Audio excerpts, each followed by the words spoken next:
Chapter 3569. What? Gong Jie widened his eyes in disbelief.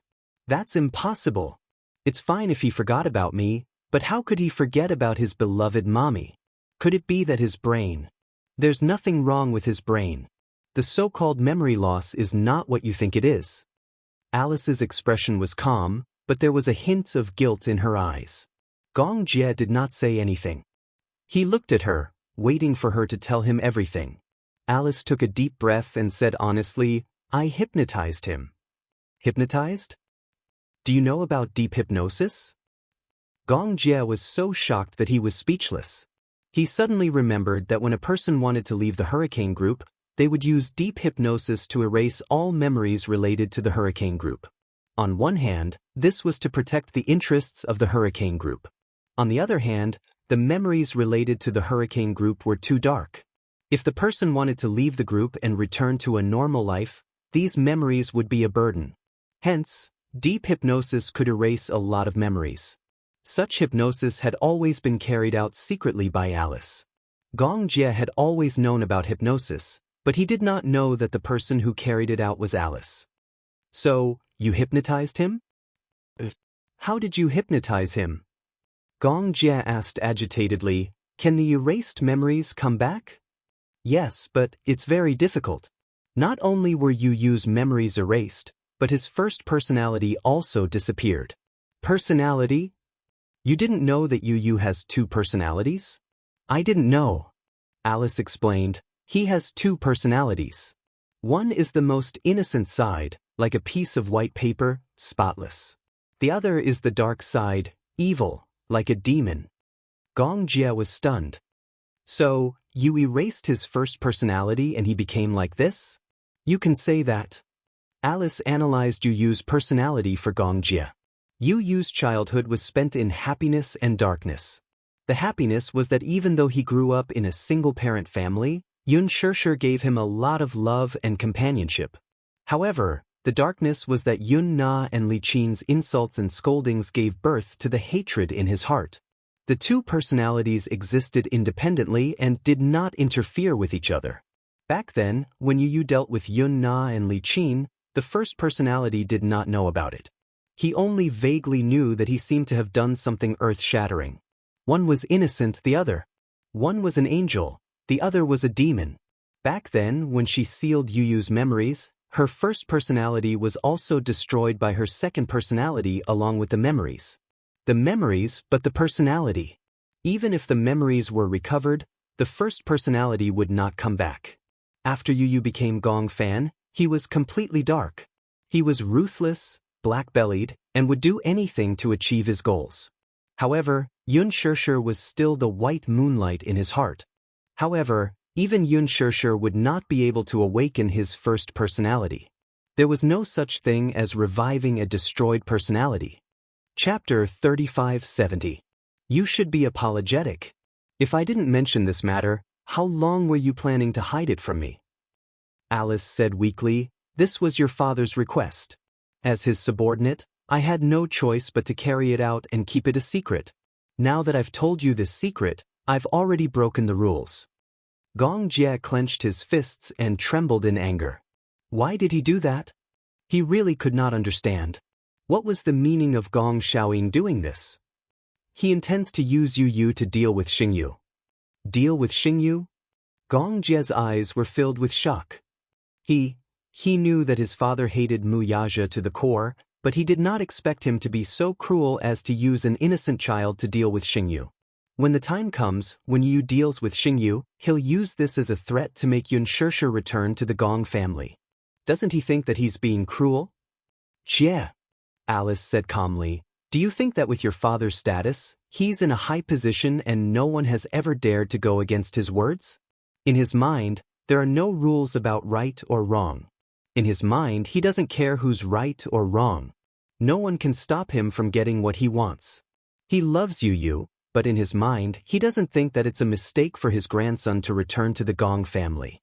However, if he doesn't use this method, he won't be able to keep anyone. Whether it's Xianxia or Yun Tianyu, he feels lonely, but other than power, he has no other means to get his daughter back.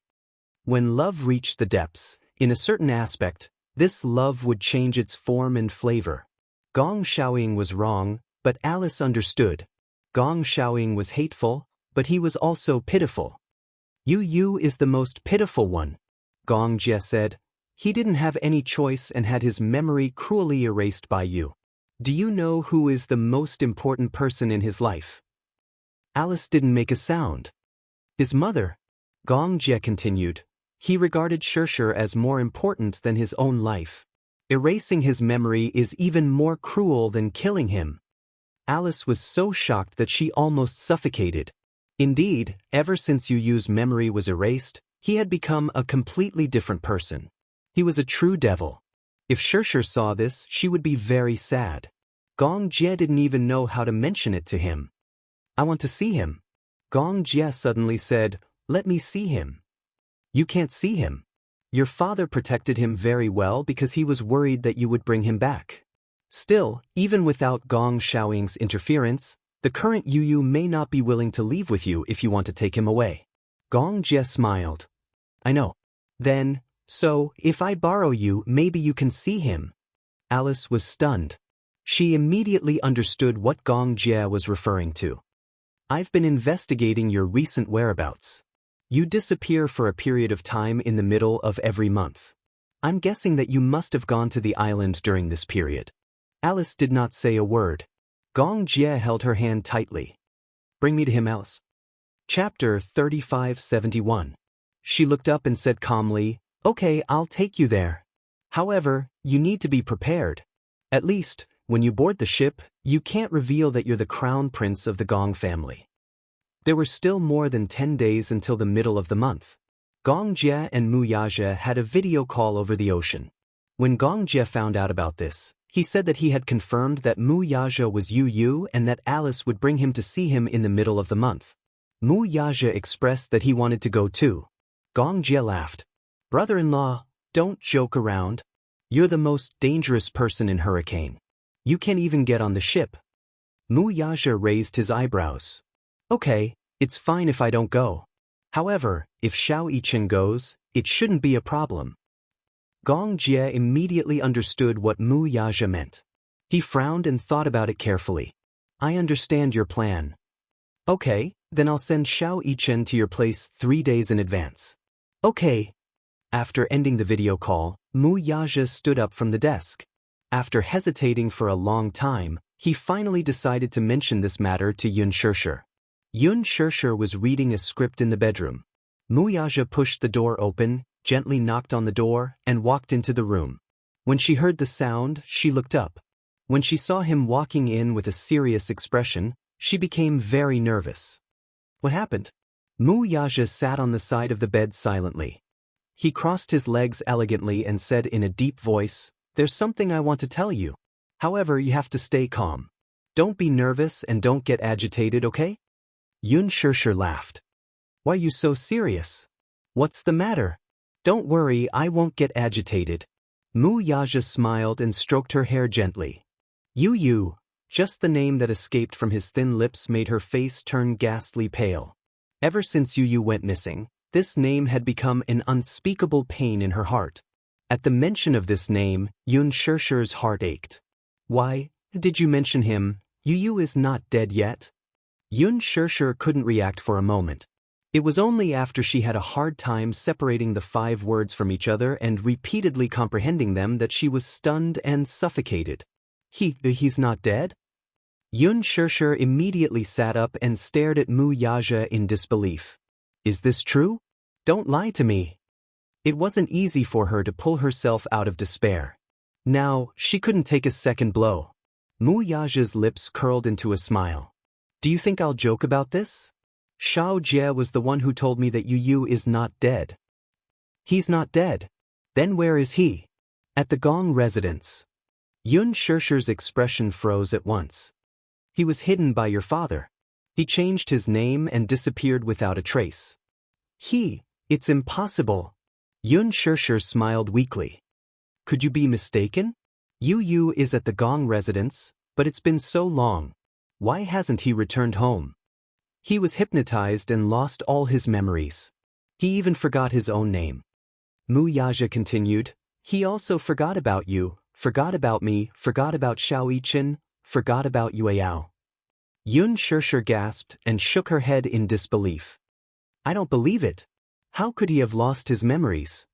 This was something that only appeared in movies, but it actually happened to her.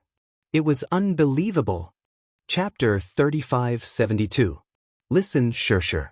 I'm just letting you know about this, but you have to stay calm. Don't think too much. Leave this to me. I can handle it. But, Mu Yaja held her shoulders and asked seriously, do you trust me? Yun Shishir looked into his eyes and was silent for a long time. Then she suddenly said, Of course. You're my husband. How can I not trust you? She hugged him tightly. She didn't know whether to be happy or worried about this news. Her eyes were a little red. She was happy that Yu was still alive. As long as he was still alive, it was a blessing in disguise. However, she was worried that she didn't know when Yu would be able to come home. Yun Shishir walked into the baby's room. Yueyao was lying in the crib, fast asleep. There was a small night light above the crib. It was soft but not glaring.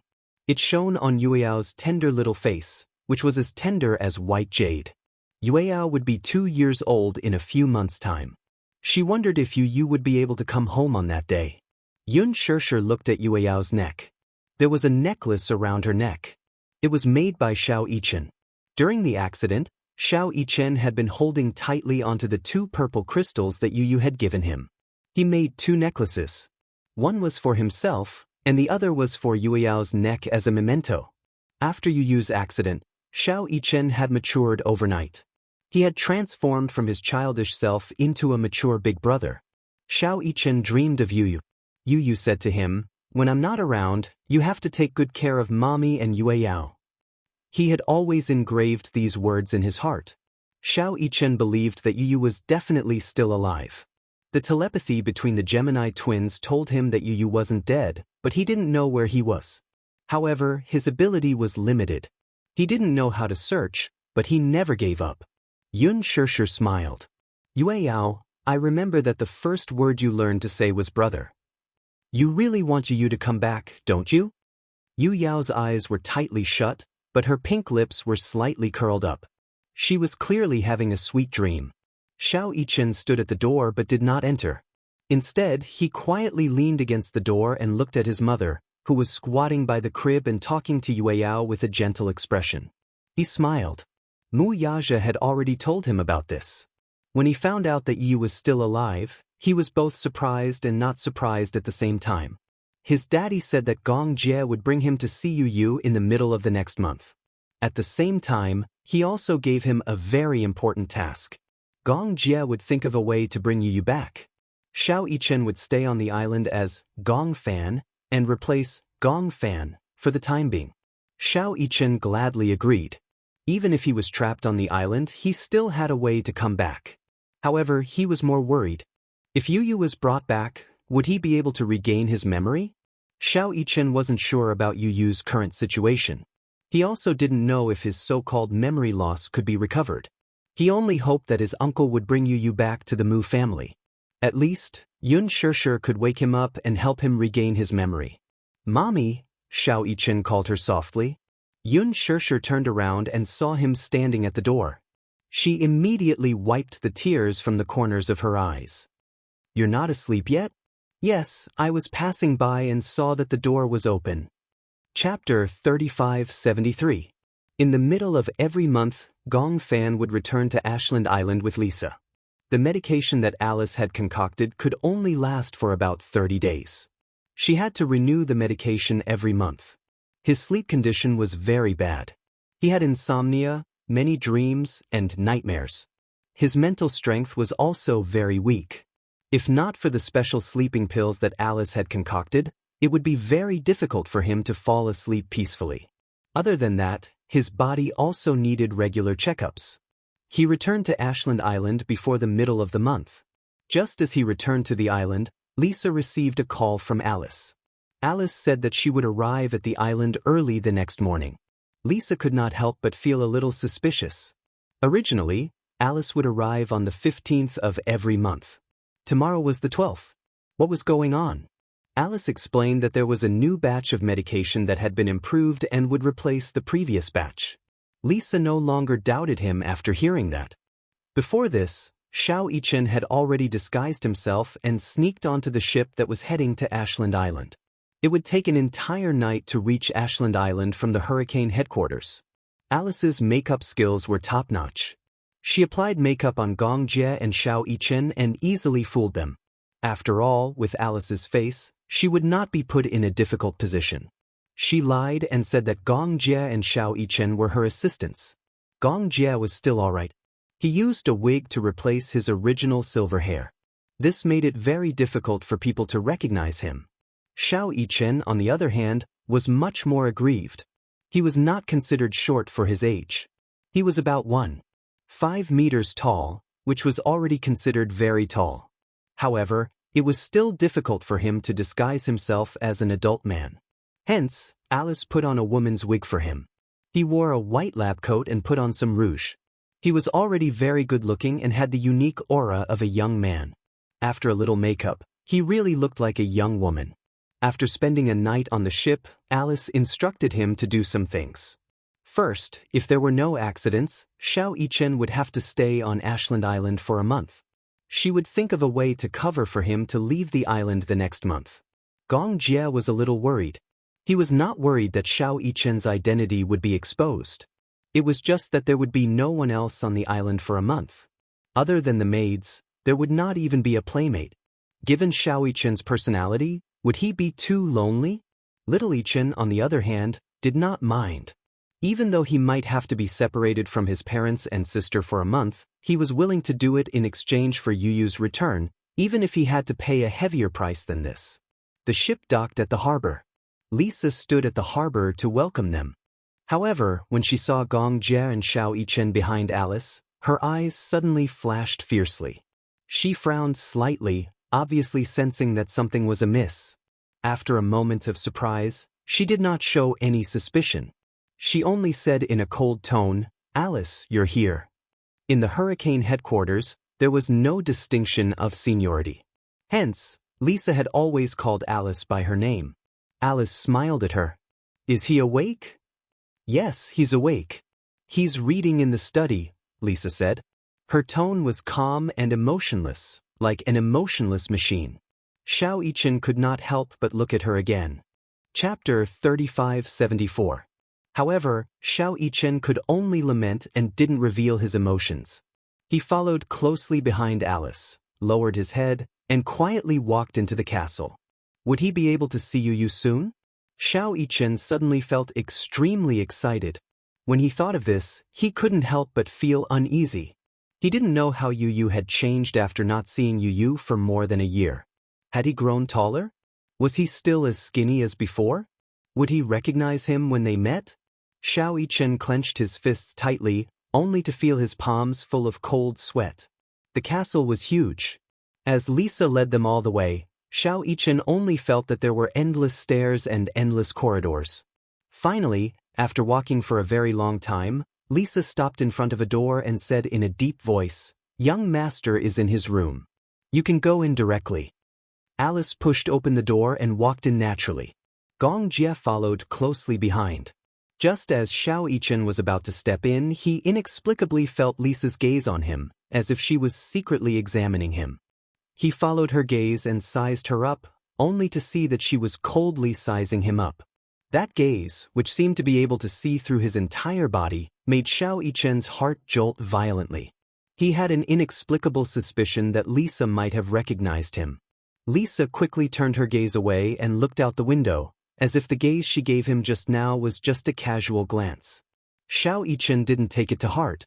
He entered the room and locked the door from the inside.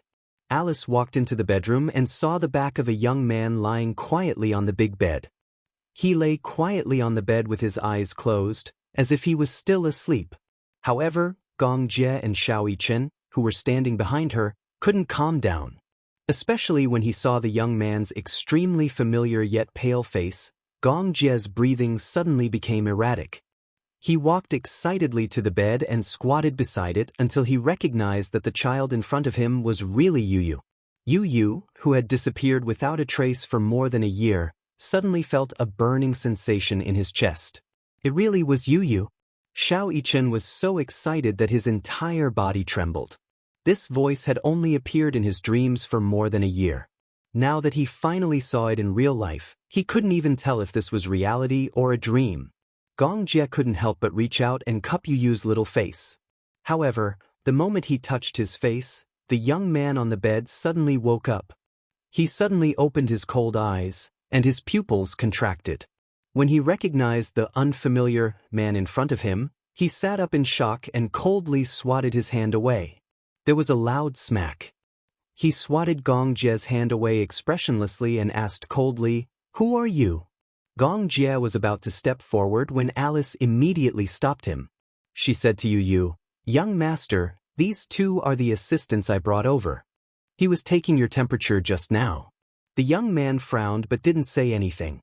He only glanced at Gong Jie and Xiao Yichen cautiously. Xiao Yichen saw Yu's cold and indifferent gaze land on him. He scrutinized him for a long time before he finally looked away coldly. It was obvious that he didn't pay much attention to him. At the same time, this also meant that Yu had really forgotten about him. Perhaps he didn't feel anything when he was asleep, but when he woke up, Xiao Yichen suddenly realized that Yu had really changed. He had become especially unfamiliar. Chapter 3575. Alice pretended to be normal as she walked over. As usual, she started a series of tests on him, including measuring his blood pressure and temperature. Yu was very obedient. He allowed her to use all sorts of instruments to measure his body. However, his expression was indifferent as if it was just a routine. Seeing that he was so calm, Alice couldn't help but ask, "Do you still have palpitations recently?" "Occasionally." He was a man of few words.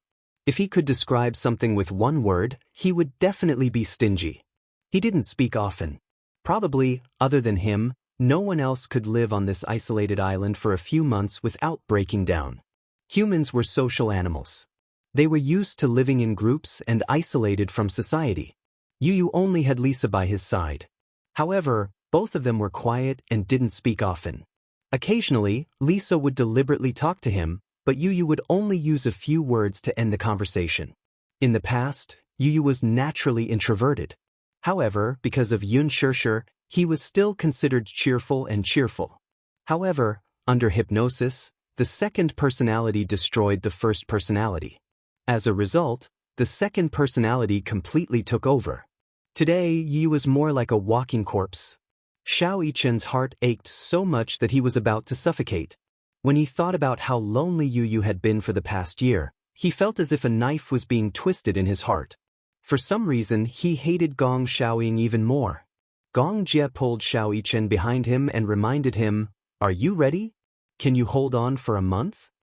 Xiao Yichen nodded and said firmly, "Uncle, don't worry. It's only a month. I can still hold on." Gong Jie said coldly, "I'm just afraid that when the time comes, you won't be able to think about Mommy and Yueyao until you cry and snot." Xiao Yichen pouted. "Can't I think about them even if I can't see them?" Alice glanced at them and suddenly took out a medicine box. She took out a syringe, opened a medicine bottle, and sucked the medicine into the syringe.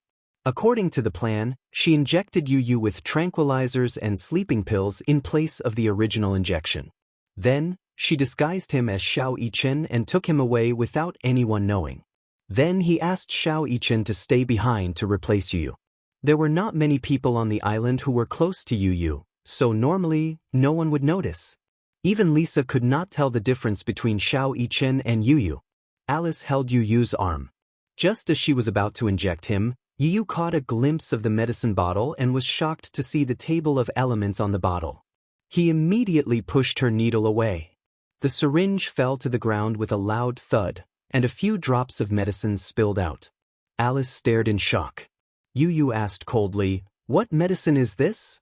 "This is the medicine that I've been injecting you with before." Yu narrowed his eyes and said mockingly, "The table of elements on the medicine bottle is not what it used to be." He was very observant. In the past, whenever Alice injected him with medicine, he would observe the table of elements on the medicine bottle. Now, The medicine that Alice was about to inject was obviously not the same medicine as before. Moreover, she had brought 2 suspicious people with her this time. In an instant, he became even more vigilant. Yu suddenly opened his mouth and was about to ask Lisa to come in when Gong Jie rushed over and covered his mouth tightly. He warned, "Don't make a sound." Chapter 3576. Yu sized him up coldly. He struggled fiercely, trying to break free from Gong Yichen's grip. Gong Jie saw that he was struggling fiercely, so he used his hand like a knife and slashed the back of his neck. Yu's eyelids fluttered, and he fainted on the bed. Alice was dumbfounded. Xiao Yichen was so shocked that he couldn't close his mouth. He ran to the bed and carried Yu. He opened his eyelids and saw that he had really fainted. He was shocked. "Uncle, you're so cruel. You're so cruel to your own nephew." Gong Jie held his forehead and said with a headache, "I didn't do it on purpose. I didn't use too much strength. He won't die. He's just fainted." "If you used more strength, Yu's neck would have been broken, okay?" Xiao Yichen said angrily. Gong Jie was as strong as 3 adults, and he still had the cheek to say that he didn't use too much strength. If he used more strength, he would have killed him. Gong Jie cleared his throat awkwardly and said, "It's good that you hit him. Maybe he'll remember who he is." He looked at Alice for confirmation, but she said coldly, "No matter how much you hit him, he won't regain his memory." Gong Jie's lips twitched. Although his heart ached, there was nothing he could do. "I'm worried that he'll spread the news." "'Kay, don't make a fuss." When he was young, he often got injured during training. He didn't suffer any injuries that were more serious than this. Xiao Yichen carefully touched the back of Yu's neck. Seeing that there weren't any injuries or fractures, he was relieved. Yu had fainted. This time, he could finally do whatever he wanted. Little Yichen hugged him tightly as if he had found his lost treasure. His eyes reddened uncontrollably. Yu. Xiao Yichen's heart was filled with tenderness when he finally met her after so many times in his dreams. No matter what, he had to bring Yu home. He never belonged to Hurricane. He belonged to the Mu family. He had a father, a mother, a brother, and a sister who loved him. He shouldn't be Gong Fan. He shouldn't be such a cold-blooded, demon-like war machine. Alice walked over and helped Yu lie flat on the bed. She helped him dress up, then took off Yu's clothes for Xiao Yichen to change into, while Xiao Yichen put on Yu's clothes. After more than a year, Yu had also developed a little and grown taller. However, compared to Xiao Yichen, he was still very skinny. The clothes on his body looked very empty. After putting the wig on his head, the job was finally done. Xiao Yichen, on the other hand, disguised himself as Gong Fan and lay on the bed. Based on his appearance alone, no one would be able to tell that he was a fake. Gong Jie frowned and said with disdain, "Can't you act more realistically? Make your expression cold and your gaze fierce." Xiao Yichen immediately put on a straight face. However, Gong Jie was used to seeing his warm smile. Now that he suddenly imitated Yu's expression and put on a cold face, Gong Jie couldn't get used to it. Alice said, "There aren't many people on this island, so you don't have to force yourself. However, you can't give yourself away when you're facing Lisa. She's in charge of taking care of Yu for Gong Xiaoing.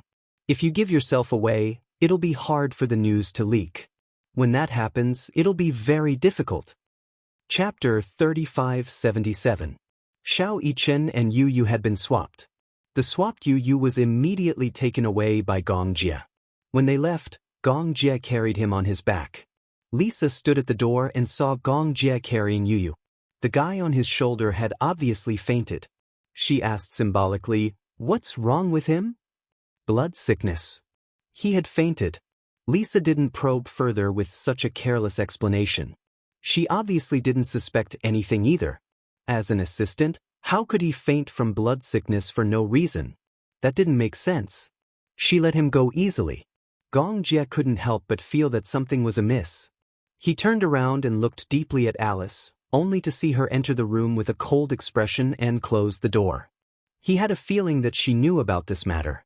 Gong Jie asked Alice, "Have you communicated with Lisa about this?" But I have a feeling that she knows." Gong Jie lowered his voice and said, "I swapped Yu. Alice furrowed her brows and turned around to take a look. However, she didn't have time to think too much about it. Now's not the time to think about this. Let's get out of here quickly. Gong Jia nodded. After Gong Jia and Alice left with Yu, Lisa entered the room. Xiao Yichen was initially at a loss. When he saw her enter, he frowned and pretended to be asleep on the bed. He wanted to bluff his way out of this. Lisa walked to the bedside and saw Xiao Yichen lying on the bed quietly asleep. She smirked mockingly and kicked him. Xiao Yichen sat up in shock and said angrily, "Why did you kick me?" "They're gone. You don't have to pretend anymore." "Pretend?" Xiao Yichen's heart skipped a beat, but he refused to admit it. "What do you mean pretend? I don't know what you're talking about." "You can understand." Lisa paused and said, "Mu Yichen." When Xiao Yichen heard this, he abruptly turned his head and stared intently at her. He couldn't believe that Lisa could recognize him so easily. After all, he and Yu looked exactly the same. At first, even Mu Yaja couldn't tell them apart. Only Yun Shishir could recognize them at first glance. How could Lisa tell at a glance that he wasn't Yu? She could even tell that he was pretending to be asleep. What a sharp gaze. Lisa pursed her lips coldly, apparently knowing what he was thinking. She said coldly, "I recognized you the moment you got off the boat." Usually, Alice would only come alone. She was not allowed to bring anyone with her.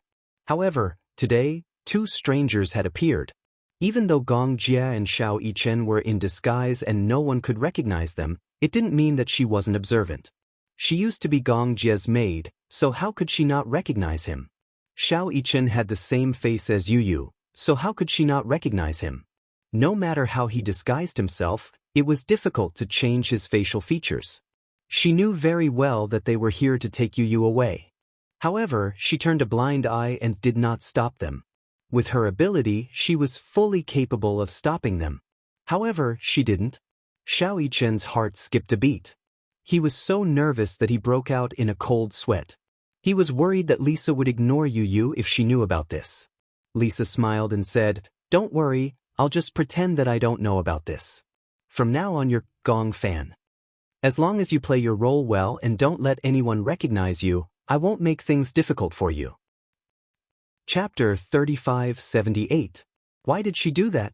Her job was to protect Yu, but in reality, she was a spy that Gong Xiaoying had placed around him to keep an eye on him. This was her job, but she didn't fulfill it. She even let Yu go on purpose. Why did she do that? There's no reason. Lisa couldn't be bothered to explain further. "I'm guessing that Alice will report to Gong Xiaoying that you're unwell. You don't have to go anywhere except here. You just have to stay here quietly. Remember, don't talk too much."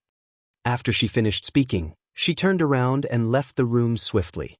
Xiao Yichen leaned against the headboard in a daze. For a moment, his mind was in a mess.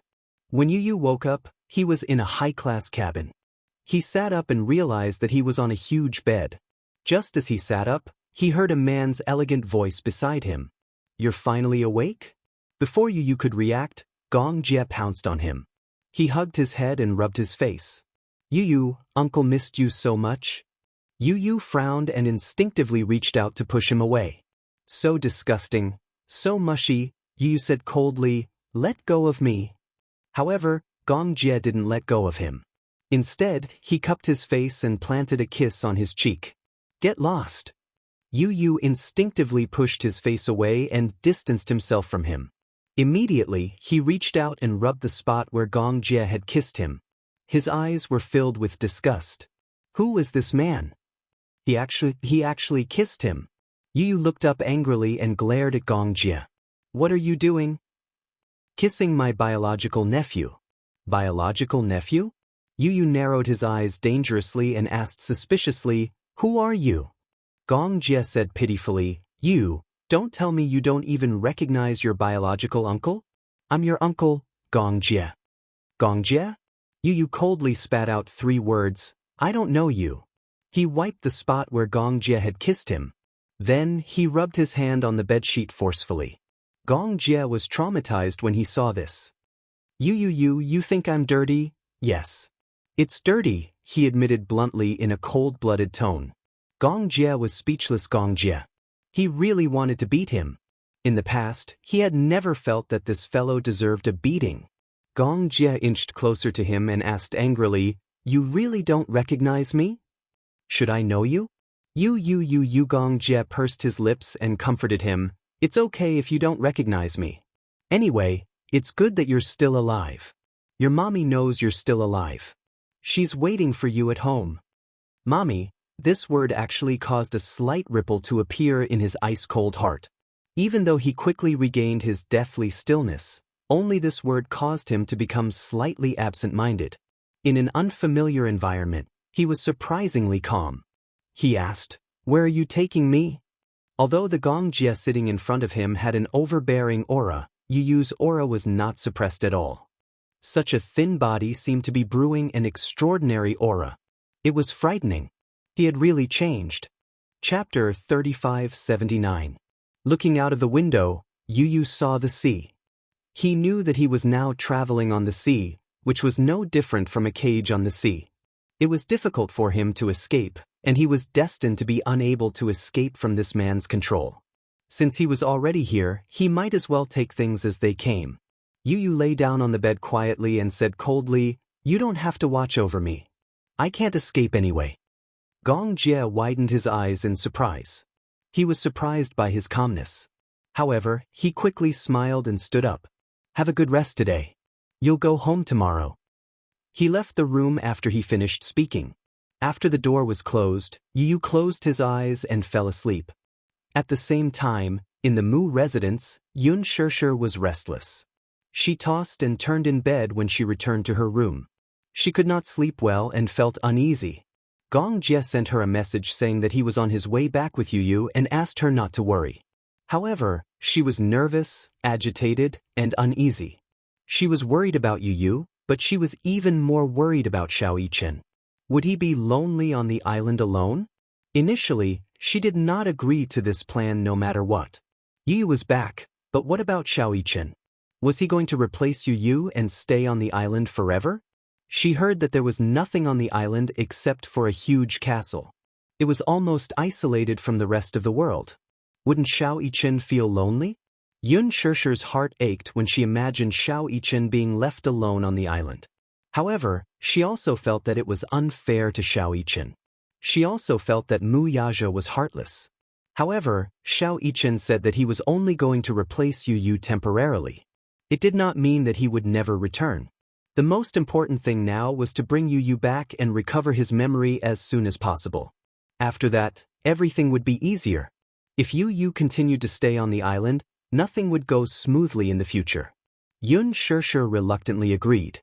Before Xiao Yichen left, Yun Shirshir hugged him to sleep for the entire night.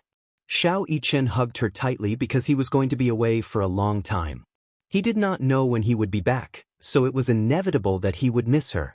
Xiao Yichen did not dare to stay any longer. And he left hurriedly as he was afraid that it would make her sad. Now that Yu Yu was already on his way back, she felt inexplicably uneasy. 2 days later, the ship docked. Mu Yaja and Yun Shirshir were waiting at the port in advance. When Gong Jie carried Yu Yu off the ship, Yun Shirshir saw them from afar. She and Mu Yaja went up to them excitedly. Before they even got close, tears rolled down their cheeks. Yu Yu looked at the tall and handsome man in the crowd. Her gaze was fixed on him, but she looked away coldly. However, when his gaze fell on Yun Shirshir and he saw her red eyes looking at him with anticipation, he did not know why his heart started to beat erratically. Yu Yu was inexplicably stunned by his strange reaction. Yun Shirshir walked up to him and held his face. She looked left and right. When she saw that it was really him, she still could not believe it. She wondered if she was dreaming. It wasn't until she caressed his face that she confirmed that this wasn't a dream. Chapter 3580. Yu Yu frowned and said coldly, "You've got the wrong person." Yun Shirshir's expression froze. Mu Yaja also frowned slightly and exchanged glances with Gong Jie. Gong Jie immediately said, "He doesn't remember anything. His memories have been sealed by hypnosis." Yu Yu pursed his lips mockingly and looked away impatiently. To him, the so-called memory loss that Gong Jie mentioned was ridiculous. Memory loss? How could he have lost his memory? Who were these people, and why were they saying such strange things? In fact, it could only prove that Alice's hypnosis was too successful.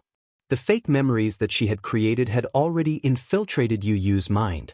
The memories that she had fabricated made Yu Yu really believe that he had grown up in the Gong family and that he was Gong Fan and not Yu Yu. Hence, to him, what Gong Jie had said was a complete lie. He would not fall for it so easily. Yun Shirshir was at a loss. The child standing in front of her had the same face as Yu Yu. Whether it was his exquisite eyes or his handsome features, they were all so familiar. In the past year, he had not appeared in her dreams countless times, but he was out of her reach. However, now that the living Yu Yu had really returned, he was so unfamiliar. The Yu Yu who used to pester her and call her dearest mommy seemed like he would never return. Yun Shirshir's heart was filled with disappointment. She was extremely upset as tears fell one after another onto his shoulders. She was heartbroken. Yu Yu saw her tears and felt annoyed. He turned his face away and did not look at her. To him, whether it was Yun Shirshir, Gong Jie or Muyaja, they were all complete strangers. It did not matter. Yun Shirshir said with difficulty, Yu Yu, do you really not recognize me? I've said it before. Yu finally could not take it anymore. He waved her hand away and said coldly, I've said it before. I'm not Yu Yu. You've got the wrong person. Don't call me that again. These words were undoubtedly heart-wrenching. Yun Shirshir's heart ached as if it was being cut by a knife. She clenched her fists and held back her tears. At the side, Muyaja held her shoulders tightly and comforted her. Don't rush. Take it slow. Okay, Yun Shirshir asked carefully. Yu Yu. Yu Yu looked at her coldly and did not say anything, as if he was looking at a stranger. However, Yun Shirshir did not back away. Instead, she reached out and hugged him. His body was cold. His skin was cold as if he was born like this. His palms were cold, not as warm as Xiao Yichen's. Yun Shirshir hugged him tightly. Even though Yu Yu had become so cold when she saw him again, she was already very glad that he was still alive. It was good that he was alive. She had thought that he would never come back. She was already very grateful that her most precious family member had been found after losing him. In the car ride back, Yun Shirshir hugged Yu. Even though he was obviously resisting, she refused to let go and hugged him tighter and tighter. His body was so cold. She wanted to use her body temperature to warm him up. However, Yu was extremely uncomfortable. Seeing that he could not break free, he stopped struggling and looked out of the window without looking at her. His cold gaze made her heart palpitate. Chapter 3581. It was the third day since Yu Yu left. Xiao Yichen spent the past 3 days on the island in agony. The nutritious meals, oatmeal, fruits, and all sorts of green vegetables, were all boiled once and tasteless. There was broccoli in every meal, and his eyes were about to turn green from eating. Xiao Yichen felt like he was about to turn into a rabbit. Every time he sat at the dining table, he felt like he was being tortured. He ate the tasteless vegetables and felt like a rabbit who had nothing left to live for, gnawing on the broccoli resentfully. The problem was that there were so many vegetables, but where was the meat? There was no meat at all. It was no wonder that Yu Yu had become so thin after disappearing for more than a year. God, how could he not be thin?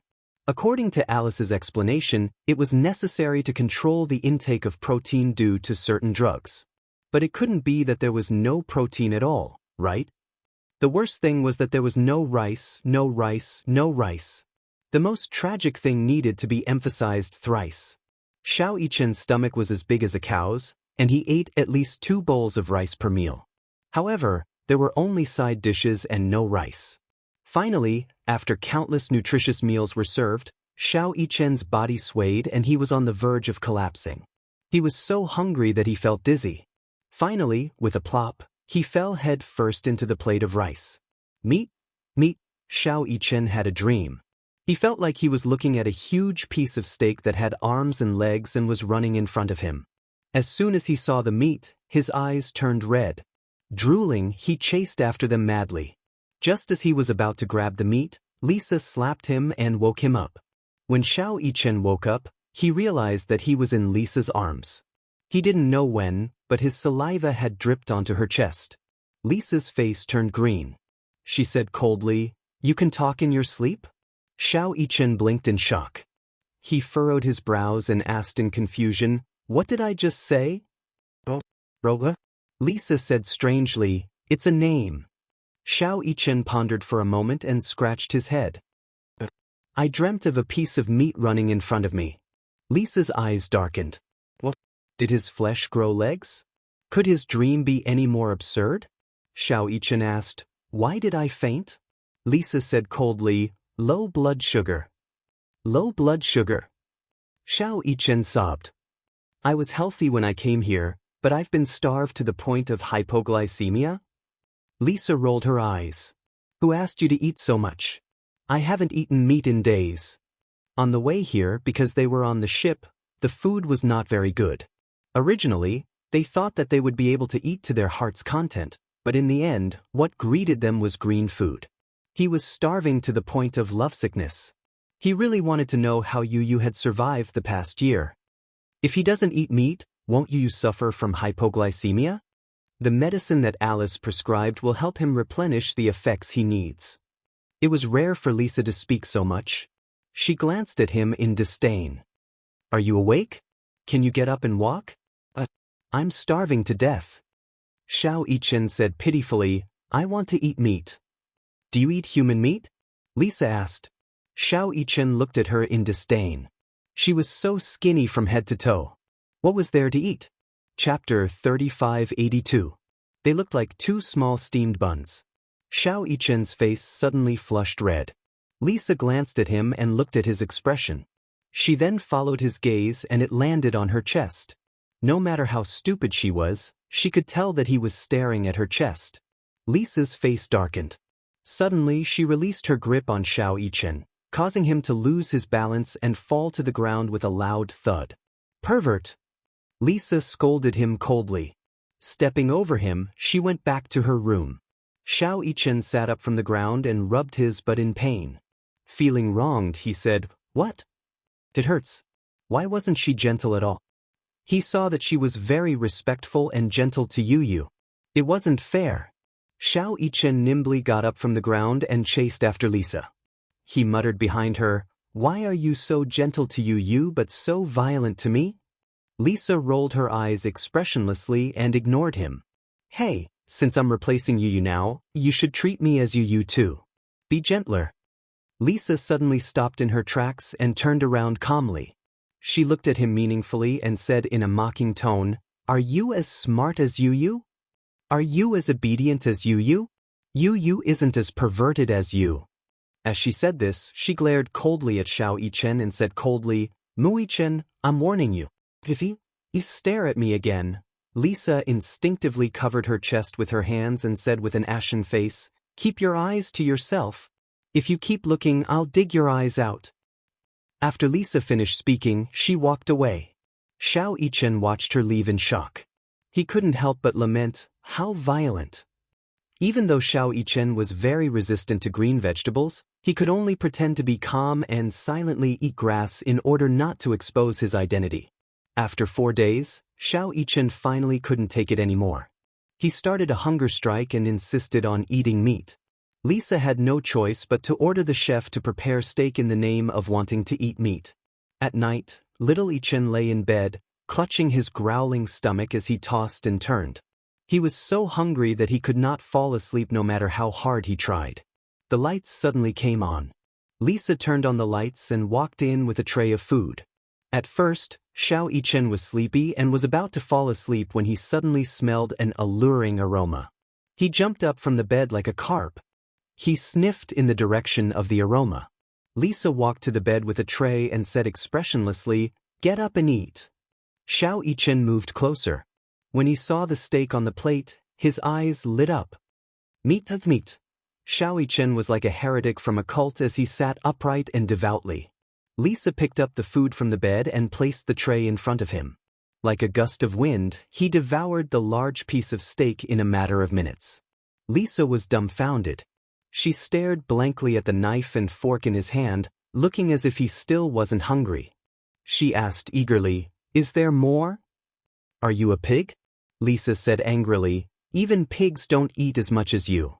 Xiao Yichen said pitifully, I've been hungry for a few days.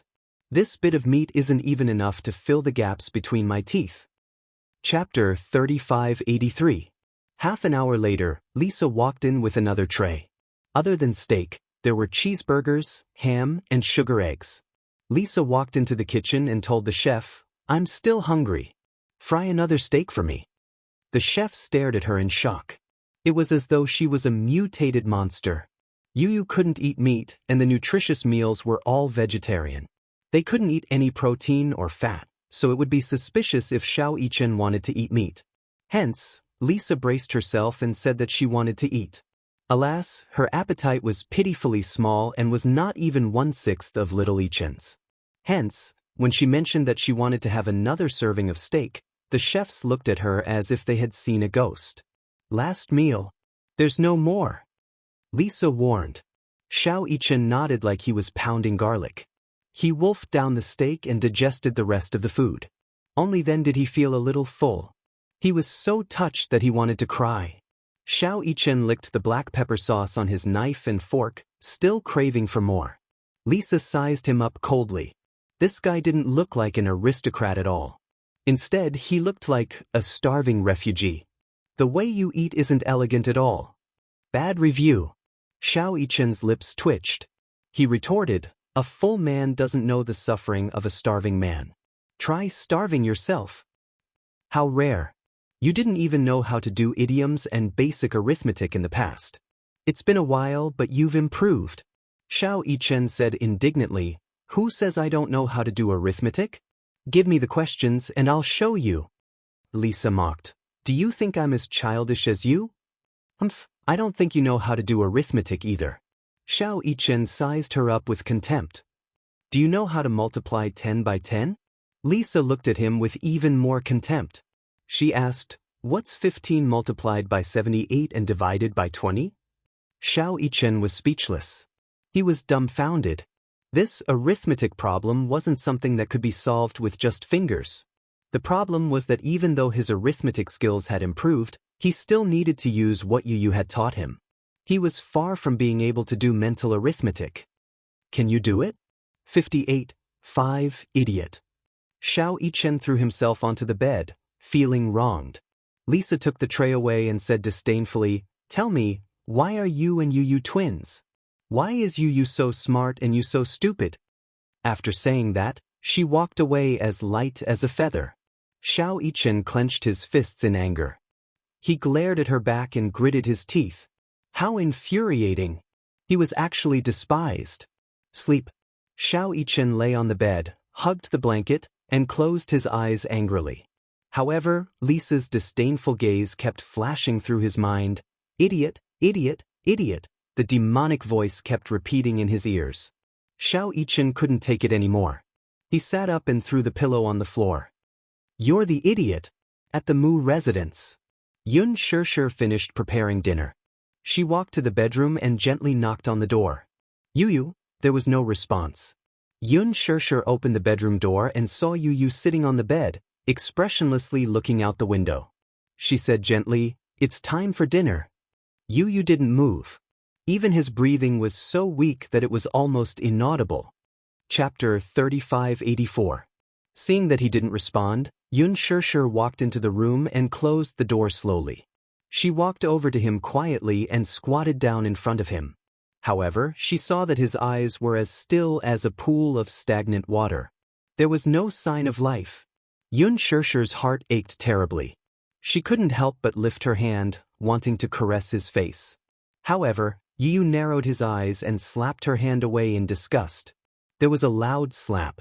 The back of her hand was slapped to the side by him. There should be a limit to your wishful thinking.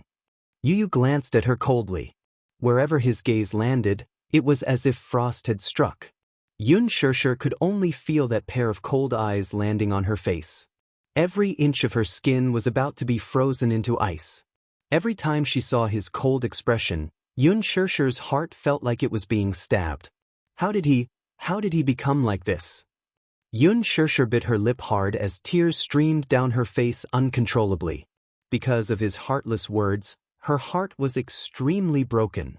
"Why are you crying?" Yu Yu said in annoyance, "You only know how to cry. Even if you want to cry, don't do it in front of me. It's an eyesore." As he said this, he stood up and walked to the floor-to-ceiling window. His voice was emotionless as he said, "It's time to stop acting." Xianxia's heart ached as she said, "Yu, I don't know why you've become like this. But I'm your mommy." Yu Yu closed his eyes. Finally, he turned around impatiently and said coldly, "Don't call me by that damn name again." Damn it. When Xianxia heard this, she felt as if she had been hit hard. It was undoubtedly heart-wrenching. Yu, that was his name. He had said before that no matter what, he would never change his name or his surname. His surname was Yun, and his name was Tianyu. His surname was Yun, and his name was Yu. This was the name his mommy had given him, and he cherished it very much. But now, Yu was coldly saying that it was a damn name. Xianxia felt as if a knife was being twisted in her heart. "Yaya." Outside the door, a childish voice suddenly sounded. Xianxia looked up and saw that the door was suddenly opened from the outside. Wuxia was standing at the door, holding the pink little Yueyao in his arms. Gong Jie said softly beside him. Yueyao kept calling for her brother. Wuxia walked in with Yueyao in his arms. When the little Yueyao saw Xianxia, she immediately opened her arms and babbled, asking for a hug. Xianxia took Yueyao from Wuxia's arms. She gently held her little hand and kissed her forehead. She said to her, "Yes, brother is back. Brother is back." Yueyao followed her gaze and looked at the figure by the bed. Her gaze suddenly froze. Brother. Her young and tender voice was filled with childishness. It was clear and melodious like a wind chime, tinkling and extremely pleasing to the ear. Yu looked back and saw the little fellow in Xianxia's arms. Her skin was as white as snow, and her eyes were big and watery. Her eyelashes were long and curly. Even though she was only 2 years old, her eyebrows were already beginning to take shape. Her facial features were actually somewhat similar to his. He couldn't help but be stunned. Yueyao suddenly stretched out her little hand, raised a finger, and pointed at him. She looked up at Xianxia and opened her little mouth. Brother. Xianxia's eyes couldn't help but sting. She immediately said, Yes, it's brother. It's brother," she still remembered. Chapter 3585. When Yueyao saw Xianxia's affirmation, she felt greatly encouraged. She was so excited that she babbled and struggled to get down. Xianxia squatted down and placed her on the ground. Yueyao took a step forward and suddenly lost her balance. She fell hard on the ground.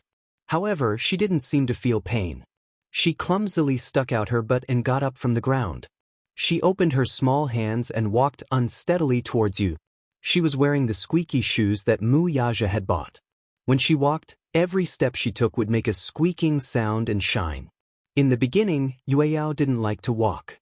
She kept pestering Xianxia to carry her.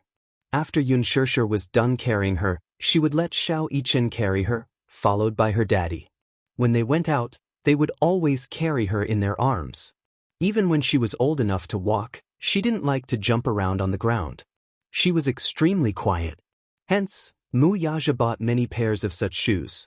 The little girl found it extremely novel. Every time she took a step, she would squeak. Hence, she started to walk more diligently. Even though she wasn't walking very smoothly, it was considered very smooth. Little Yueyao walked to Yu Yu's side. Seeing that she was about to trip, she hugged Yu Yu's leg tightly and sat on the ground. She hugged Yu Yu like a lazy koala bear. She looked up and smiled foolishly at him. This smile was as if all 3,000 worlds were shining brightly. When she smiled, her 2 front teeth were as cute as a rabbit's. She was mischievous and cute. Yueyao squeaked, Brother. She spoke fluently and clearly. Yu Yu understood her immediately. He turned his face away awkwardly and didn't look at her. Seeing that Yu Yu was ignoring her, Yueyao couldn't help but feel aggrieved. She tugged at Yu Yu's trousers with her 2 little hands. She even wanted to climb up Yu Yu's trousers. She really looked like a koala bear. Just as Xianxia revealed a gratified smile, she saw Yu take a step back and avoid Yueyao. Yueyao lost her balance and fell to the ground. She sat up and instantly felt unhappy. Her entire little face scrunched up as if she had suffered a great grievance. Brother! She felt so aggrieved that 2 silver beads appeared at the corners of her eyes. She pursed her lips but held it in. When Xianxia saw this, she immediately walked over and wanted to carry Yueyao. However, Yueyao pushed her away. Even though she was only 2 years old, she had inherited Mu Yaja's stubbornness and aloofness. She stubbornly refused to be carried by Xianxia. She stood up again and staggered towards Yuyu. Yuyu widened his eyes in surprise. However, he saw that she had already walked in front of him and was hugging him like a koala bear. Her eyes were full of attachment. Brother? Yueyao held back her tears stubbornly and refused to let go. She wanted him to carry her. Yuyu remained unmoved, but his eyes were flickering fiercely. He turned his face away and didn't look at her anymore. After a long silence, he said word by word, "I'm not your brother." Yueyao widened her eyes. Obviously, she didn't understand what he said.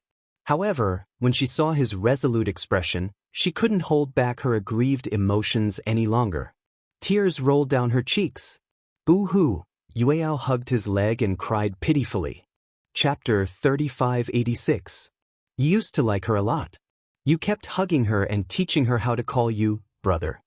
Now that she's learned it, you're ignoring her when she calls you that? Yueyao pouted pitifully. She cried as she said, "Brother is ignoring her.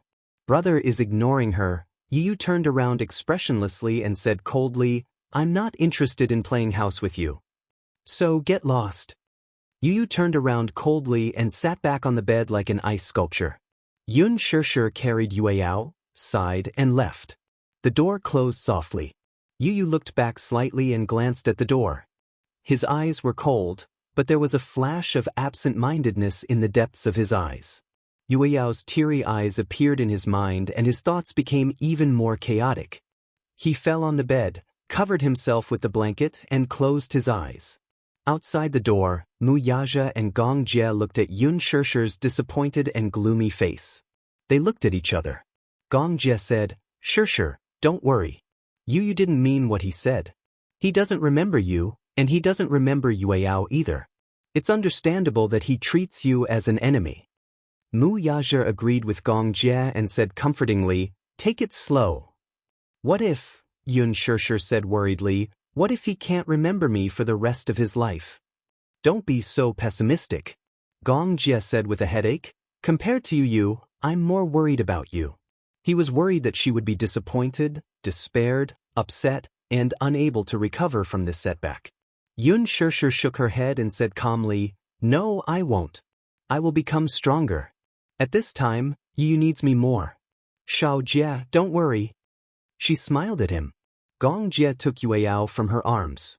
Seeing that she was still sulking with tears hanging from the corners of her eyes, he kissed the corner of her eyes and coaxed, "Yueyao, don't cry. Uncle will carry you." "Uncle?" Yueyao threw herself into his arms and wrapped her arms around his neck. Gong Jie was overjoyed. It was rare for Yueyao to be so close to him. She took the initiative to wrap her arms around his neck. He couldn't help but kiss her again and again.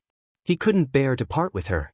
Mu Yaja said coldly, "If you like it so much, give birth to one yourself." Gong Jie snorted. "No, I love Yueyao the most." As he spoke, he subconsciously shielded her, worried that Mu Yaja would snatch Yueyao from his arms. When Xianxia saw these two clowns, her mood finally recovered a little. It was as if sunlight had shone into her heart. It didn't matter. It didn't matter that Yu didn't remember her. She would try her best to make him remember her. It was late at night. Yu lay in bed. Even though he hadn't eaten for a day, he didn't feel hungry. He always carried the medicine that Alice had concocted with him. To a certain extent, these medicines would make him feel full and replenish his various bodily functions. He looked at the ceiling. There was no emotion in his cold eyes. Suddenly, footsteps came from outside the door. Following that, there was a long silence. It seemed that the person hesitated for a long time. Finally, she took the doorknob and pushed the door open. In the darkness, the footsteps slowly walked in. Yu's handsome brows were slightly raised. He closed his eyes but didn't close them tightly. Through the gaps of his eyes, he saw a slender figure slowly walk to his bedside and sit on the edge of the bed quietly. Yu, a fair hand slowly caressed his cheek and tucked his hair behind his ear. Chapter 3587. Yu did not say a word and pretended to be asleep. Xianxia looked at him quietly. She could not wait to make up for the yearning she had for him over the past year through this one look. This one look felt like 10,000 years. She could not help but recall how he looked when he was just born. His wrinkled little face was red. After being rescued and returned to the incubator, he looked so weak that it was as if he would leave her at any time. She had just gone through childbirth, but she still insisted on visiting him every hour with Xianxia's help. In the beginning, she was weak, but later on, she slowly regained some vitality. Her two small hands began to wave and grasp the air. Her legs also began to kick. The first time she took him out of the incubator to feed him, he was born prematurely at 8 months. He was so small that he was as light as a feather. She still remembered the first time he opened his eyes. Those jet-black eyes were like inlaid agates, filled with a lively luster. He opened his eyes and smiled at her, revealing his pink gums. The first time he said, "Mommy," was inadvertently when she was busy tripping rice noodles for him. The little guy was playing with his toys when he suddenly said, "Mommy." She turned around in surprise and walked up to him. She asked him to say it again, but he only cared about his toys and smiled at her foolishly. He did not say it again. However, Xianxia was still so excited that she could not calm herself down.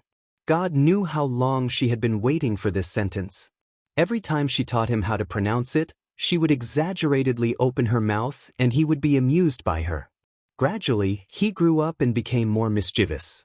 However, at this time, his body was still weak and he often had to go to the hospital. Thus, throughout the year, the empty ward had become his permanent base. She remembered one time when he was very active and rolled down from the hospital bed. She was so shocked that she rushed over and picked him up. He cried out loud in pain. He rarely cried. Even when he was injected, he was so stubborn that he did not shed a single tear. This fall, however, he cried and hugged her tightly. She coaxed him for a while before he finally stopped crying. He grabbed her clothes and quietly fell asleep. It wasn't until he was 5 years old that his physical condition gradually stabilized. She liked to take him to the park for a walk. Every time she came back at noon, he would obediently prepare lunch and wait for her to come and have lunch together. He didn't know how to cook from the very beginning. At first, when he learned how to cook, the fried rice turned into a black paste. She was so angry that she scolded him and told him not to go into the kitchen without permission. It wasn't because the food he made wasn't delicious, but she was worried that he would cut his hand with a knife at such a young age. What if he accidentally caught fire? She didn't dare imagine what would happen. However, Yu's talent in cooking seemed to be innate. As time passed, the food she cooked became more and more delicious. From Chinese food, to Western food, to Japanese food, to Italian food, it was all very easy for him. She was touched, but her heart ached at the same time. Even if the Yu who knew how to dote on mommy, the Yu who knew how to do housework, the Yu who knew how to cook, the Yu who knew how to do housework, the Yu who knew how to cook, and the Yu who was very, very capable never came back, it's fine. Chapter 3588. Xianxia hugged his shoulders and her tears fell uncontrollably onto his face. Whether you remember it or not, you'll always be mommy's Yu. Mommy really misses you, really, really misses you. It's mommy's fault. Mommy didn't protect you well. No matter how harsh or heartless you are, mommy won't blame you. But don't leave mommy again. Boiling hot tears continuously dripped onto his cheeks and rolled down his cheeks endlessly. She held his face in her hands and gently kissed his forehead. Her tears fell straight onto his eyelashes, slid through his eyes, and trickled down from the corners of his eyes. Yu could only feel his vision becoming blurry. Her tears seemed to flow from her eyes and into his heart. His heart tightened and convulsed inexplicably. He felt as if he was going to suffocate and turn the world upside down. Why was she crying? Don't cry. Her tears made his heart feel like it was going to explode. Why did her tears cause him to lose control of himself? Hearing her sobbing, he suddenly felt a sharp pain in his heart, as if it was going to pierce through his heart. What was going on? What exactly was going on? Yu suddenly felt a sharp pain in his head. His heart was in a mess and he couldn't help but frown. When he came back to his senses, he felt Yun Shirshir's body stiffen. He then realized that his arms had unknowingly wrapped around her shoulders. It was as if he had lost control and hugged her uncontrollably. Yu was so shocked that he pushed her away and sat up on the bed. Although he tried to hide it, he couldn't hide the embarrassment that he was showing at this moment. Yun Shirshir came back to her senses and stared at him in disbelief. Yu's breathing quickened. He stared at her warily and leaned his back against the bed. He said coldly, "Are you done crying?" Yun Shirshir was stunned. His change was so sudden that she was not mentally prepared. When he hugged her just now, she really thought that Yu was back. However, it was just a moment of joy before everything returned to normal. Yu said coldly, "You don't have to show such an expression." He turned his head and looked out the window, deliberately not looking at her lamenting expression. Yu, do you know why I call you Yu? Yun Shirshir said, "When you were born prematurely and almost died. I'm glad that God's blessing. You are the best gift to me. That's why I named you Yun Tianyu." How interesting. I'll say this one last time. My name is Gong Fan, not Yun Tianyu. As he said that, his head was suddenly felt. He was in pain. The pain, she asked worriedly, "What's wrong? Do you have a headache?" She rushed out of the door in a hurry, found the medicine box, and rummaged through it. Finally, she found the painkillers. Carrying a glass of water, she walked into the room and passed it to him. "This is a painkiller. Take it, and your head won't hurt anymore. Enough." Yu had a splitting headache and was extremely irritated. The berserk factor in his body was fermenting. He flung her hand away. "Go away." Chapter 3589. The sudden movement caused the two of them to freeze. Yu stared at the shattered glass on the floor, feeling inexplicably frustrated. Yun Shirshir lowered her head and stared at the shattered glass. For a moment, she couldn't figure out whether it was the glass that had shattered or her heart. Yun Shirshir pursed her lips as tears rolled down her cheeks. Suddenly, she knelt down on one knee and picked up the shattered glass pieces. "Mommy, in the future, let's use the same glass as a family of 4, okay?" She could still remember how Yu had excitedly brought 5 glasses to Yueyao not long after she was born. 3 of the glasses had adorable suns on them while the other 2 had beautiful moons on them. Yu had said that his daddy, Xiao Yichen, and he were the suns that protected the moons and gave them warmth. The moons were bright because of the suns. Gong Jie even threw a tantrum at one point, displeased that none of the 5 cups belonged to him. However, Yu had muttered, "You're a married uncle, and you're a spilled bucket of water. It's not yours." He had carefully placed the 5 glasses on the rack and marked them separately. Her tears continued to drip onto the carpet, staining it. She picked up the shattered glass pieces bit by bit until her gaze fell on the suns. Suddenly, her fingertips started to tremble uncontrollably. In a moment of carelessness, she accidentally cut her fingertips. A drop of blood appeared on the wound. However, she didn't feel the pain at all. She held the shattered glass pieces in her hands as her sad tears fell silently. When Yu saw this, especially when he saw Yun Shirshir's tear-stained face, he couldn't help but grip the bedsheets tightly. The bedsheets were crumpled into a ball, just like his inner world at that moment. "Stop picking them up." Little did he know that the moment he finished speaking, Yun Shirshir's tears fell even more violently and she started to sob. Yu frowned again.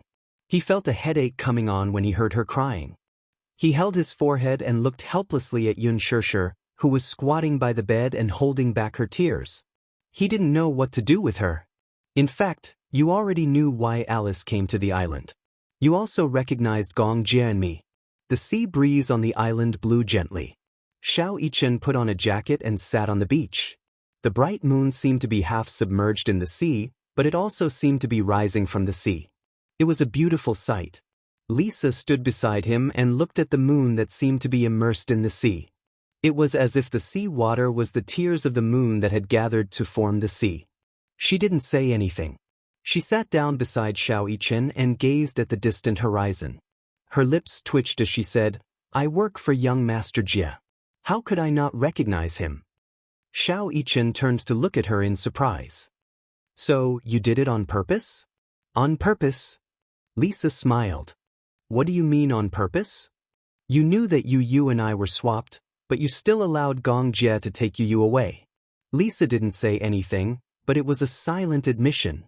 "Why?" Xiao Yichen didn't understand. "Isn't your mission and duty to take care of Yu? If he was taken away, it means that you didn't fulfill your duty. Aren't you worried that Gong Xiaoying will hold you accountable?" Lisa didn't answer. Instead, she asked, "Do you know what faith is?" Chapter 3590. What do you believe in? Xiao Yichen asked. Lisa looked at the moon and narrowed her eyes. She said mockingly, "Belief? I don't have any." Ever since she could remember, her family had been destroyed and her family had died. She and hundreds of other war orphans like her had been brought to Atlanta Island. On Atlanta Island, there was a fearsome assassin organization. Every year, they would recruit war orphans or refugees of different skin colors, ages, and genders from all over the world. Hundreds of children were locked up in a huge cage. They were only given a bowl of rice and a glass of water. Hundreds of children were only given a bowl of rice and a glass of water. Every child was hungry. What did this mean? This meant that even if they wanted to eat a mouthful of rice, they would have to face hundreds of children fighting each other. If they were hungry, they would only be given a bowl of rice. If they were thirsty, they would have a glass of water. In order to fill their stomachs and survive, the children would start to fight each other. Some were born weak and unwilling to fight. In the end, they could only starve to death. Most of the children would fight with their lives. Everyone wanted to live. No one was an exception. She was the same. At that time, her belief was that she did not want to go hungry. In the beginning, she was unable to recover from the setback. She was weak and could not compete with the children who formed cliques. However, hunger was like a beast. Once hungry, the primitive hunting instinct in her body would be fully activated. She started to fight and snatch. Gradually, from a mouthful of water to a mouthful of rice, until she could snatch half a bowl of rice and half a glass of water. Gradually, many children starved to death. Corpses were constantly being dragged away from the cage. However, the other children did not dare to leave the cage. They were like livestock in captivity. Later, a bowl of rice became half a bowl of rice, and a glass of water became half a glass of water. Eventually, they stopped eating and drinking. At that time, many children had already gone crazy. They were all brought from war-torn lands. Some were even natives. They did not have the concept of law and did not have the principle of killing or not killing. They only wanted to live. When they were hungry and uncomfortable, they wanted to eat. When there was no food, even if they gnawed the flesh of a living person, they would still devour it. Children who were unwilling to eat became living prey. At this time, it was necessary to resist those children who formed cliques. In the end, Lisa and the other children survived, but at that time, all the children were on the verge of death. She was not surprised. The moment she crawled out of the rope, she naively thought, was she finally free? The belief then was to live in this warm sunshine. However, after the children were brought out, they were immediately sent to the next round of devil training. The so-called devil training was hellish. The weak would die and the strong would survive. Perhaps, in the end, there would only be one person who could survive all the trials. Lisa was the only child who survived during that period. However, after the cruel competition, she didn't even have a basic belief. It was precisely because he had no faith that his heart ached for Yu. After the first personality was destroyed by the second personality, it became Gong Fan's Yu. It was like a numb and cruel zombie. It had no feelings, no beliefs, and no goals. Empty ambition. Chapter 3591. When she had first met Yu, this child was so special. On one hand, he was ruthless and unscrupulous. On the other hand, he was as warm as ever, just like the bright and beautiful sun shining on one's heart. However, This warmth was only vividly displayed in front of Yun Shirshir. At that time, Yu was loved, knew how to love and enjoy being loved. He was blissful. Now, Yu was sitting there, but he was as empty as a painting. He was still as if there was no trace of life in him. She knew very well that Yu was not happy at all. Therefore, she had deliberately let Yu go. At least, when Yu was brought back to the Mu family, there would be people who would love and protect him. They would not bear to use him. Now, her belief was that her little master would be able to smile from the bottom of his heart like he did in the past. Xiao Yichen took a deep look at Lisa. It was as if something in his heart had been deeply touched. Yun Shirshir hugged the broken shards. Her tears kept falling onto the carpet and her lips were trembling. She did not even notice that the shards had cut her palms and blood was seeping out. Yu casually switched on the wall lamp and saw the tears on her face clearly. At that moment, he did not know what to do. In the past, he had never felt so helpless. Now that he was faced with such a sad woman, it was as if there was an invisible hand mercilessly tearing his heart into pieces. He suddenly blurted out, "All right, don't cry." However, Yun Shirshir was unmoved. When she thought of the 5 cups that Yu had bought and one of them was missing, she was so sad that tears kept falling. "Don't cry." Yu threw the table lamp on the floor in frustration.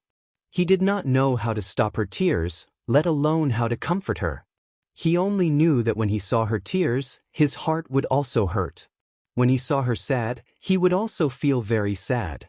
Yun Shirshir looked up and saw Yu's impatient expression. She then stood up and left with the shards in her arms. Not long after, she came back in again. Wearing gloves and a vacuum cleaner, she cleaned up all the shards on the carpet. "You should sleep early." After Yun Shirshir finished speaking, she awkwardly wiped her tears and left the room. Yu looked in the direction of the closed door. She could not help but feel a little dazed. He lay down on the bed, but he could no longer fall asleep. He opened his eyes and stared at the ceiling. No matter what, it was difficult for him to fall asleep. He suddenly sat up and got off the bed. He opened the door and walked to the living room. This was the first time he walked out of his room since he returned to the Mu family. On the table in the living room, there were a few pieces of paper towels. On the paper towels, there were a few pieces that formed a sun. Yun Shirshir couldn't bear to throw it away, so she pieced the pieces together. Yu glanced at it and his heart seemed to be in turmoil. He turned around and looked around. Suddenly, he saw a few white blankets on the cupboard beside the table. He frowned and walked over as if he was possessed by gods and demons. Yu took the quilts and walked into the room.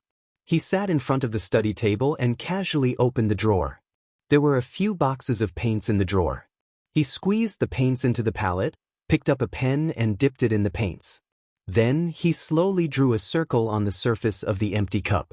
Yu suddenly realized that he was doing something childish. He frowned and put the cup on the table with a look of disgust. He turned around and was about to go to bed. Chapter 3592. In his mind, he couldn't help but recall Yun Shirshir's misty, teary eyes. His heart was in a mess. Yu looked at the cup on the table and hesitated. Finally, he sat back down. The next day, Yun Shirshir walked to the room door and knocked gently, but there was no response. She pushed the door open and walked in. She saw Yu wrapped in the blanket on the bed, still sleeping. She walked to the bedside quietly. She was worried that she would wake him up, so her footsteps were light and slow. As she walked past the study table, her gaze was attracted by a cup on the table. Yun Shirshir followed his gaze. She remembered that this cup was used to serve guests. Why was it placed here? She casually picked up the cup, but from the corner of her eye, she caught a glimpse of the neatly packed paints and brushes, as well as the unwashed color palette. She couldn't help but be startled and slowly turned the cup over. On the other side, there was an exquisite simple drawing on the white surface of the cup. There was a small sun drawn on the cup. Although the strokes were simple, the drawing was exquisite. It was exactly the same as the sun on the cup that Yu had bought previously. Yun Shirshir's heart skipped a beat. This was drawn by Yu. It was unbelievable. Yun Shirshir looked at the bed. Yu was still sleeping. He was curled up under the blanket and sleeping soundly. Her gaze fell on the cup again. The sun on the cup had been drawn for a long time and the paint had dried up. She felt warmth in her heart, as if the sun was shining on her. This was drawn by Yu. Could it be that he had drawn a new cup because he had accidentally broken the cup yesterday? Xianxia was extremely touched at this thought. She held the cup lovingly. She left the room with the cup in her arms. In the living room, Mu Yaja was cleaning up the table. When he woke up in the morning, he saw the broken cup on the table. Xianxia pieced the sun together. He knew in his heart that Yu must have upset him again last night. Xianxia had always treated this cup like a treasure. During that period of time, she had always held this cup. This cup had accompanied her through the most torturous period of her life. However, now that it was broken, it was natural for her to be upset. For the entire morning, she was in low spirits and her eyes were swollen. It was obvious that she had cried a lot last night. When Xianxia walked into the living room with a cup drawn by Yu, she raised the cup in front of Mu Yaja as if she was presenting a treasure. She smiled and said, "Look, this was drawn by Yu." Mu Yaja couldn't help but be surprised. He took the cup from her hand. Xianxia was still worried as she reminded him, "Be careful. Don't drop it." "It won't drop." Mu Yaja comforted her. His gaze fell on the cup, but he smiled and said, "One look and I can tell that it was drawn by that little thing. Do you think that Yu drew this cup because he saw me sad, so that's probably it?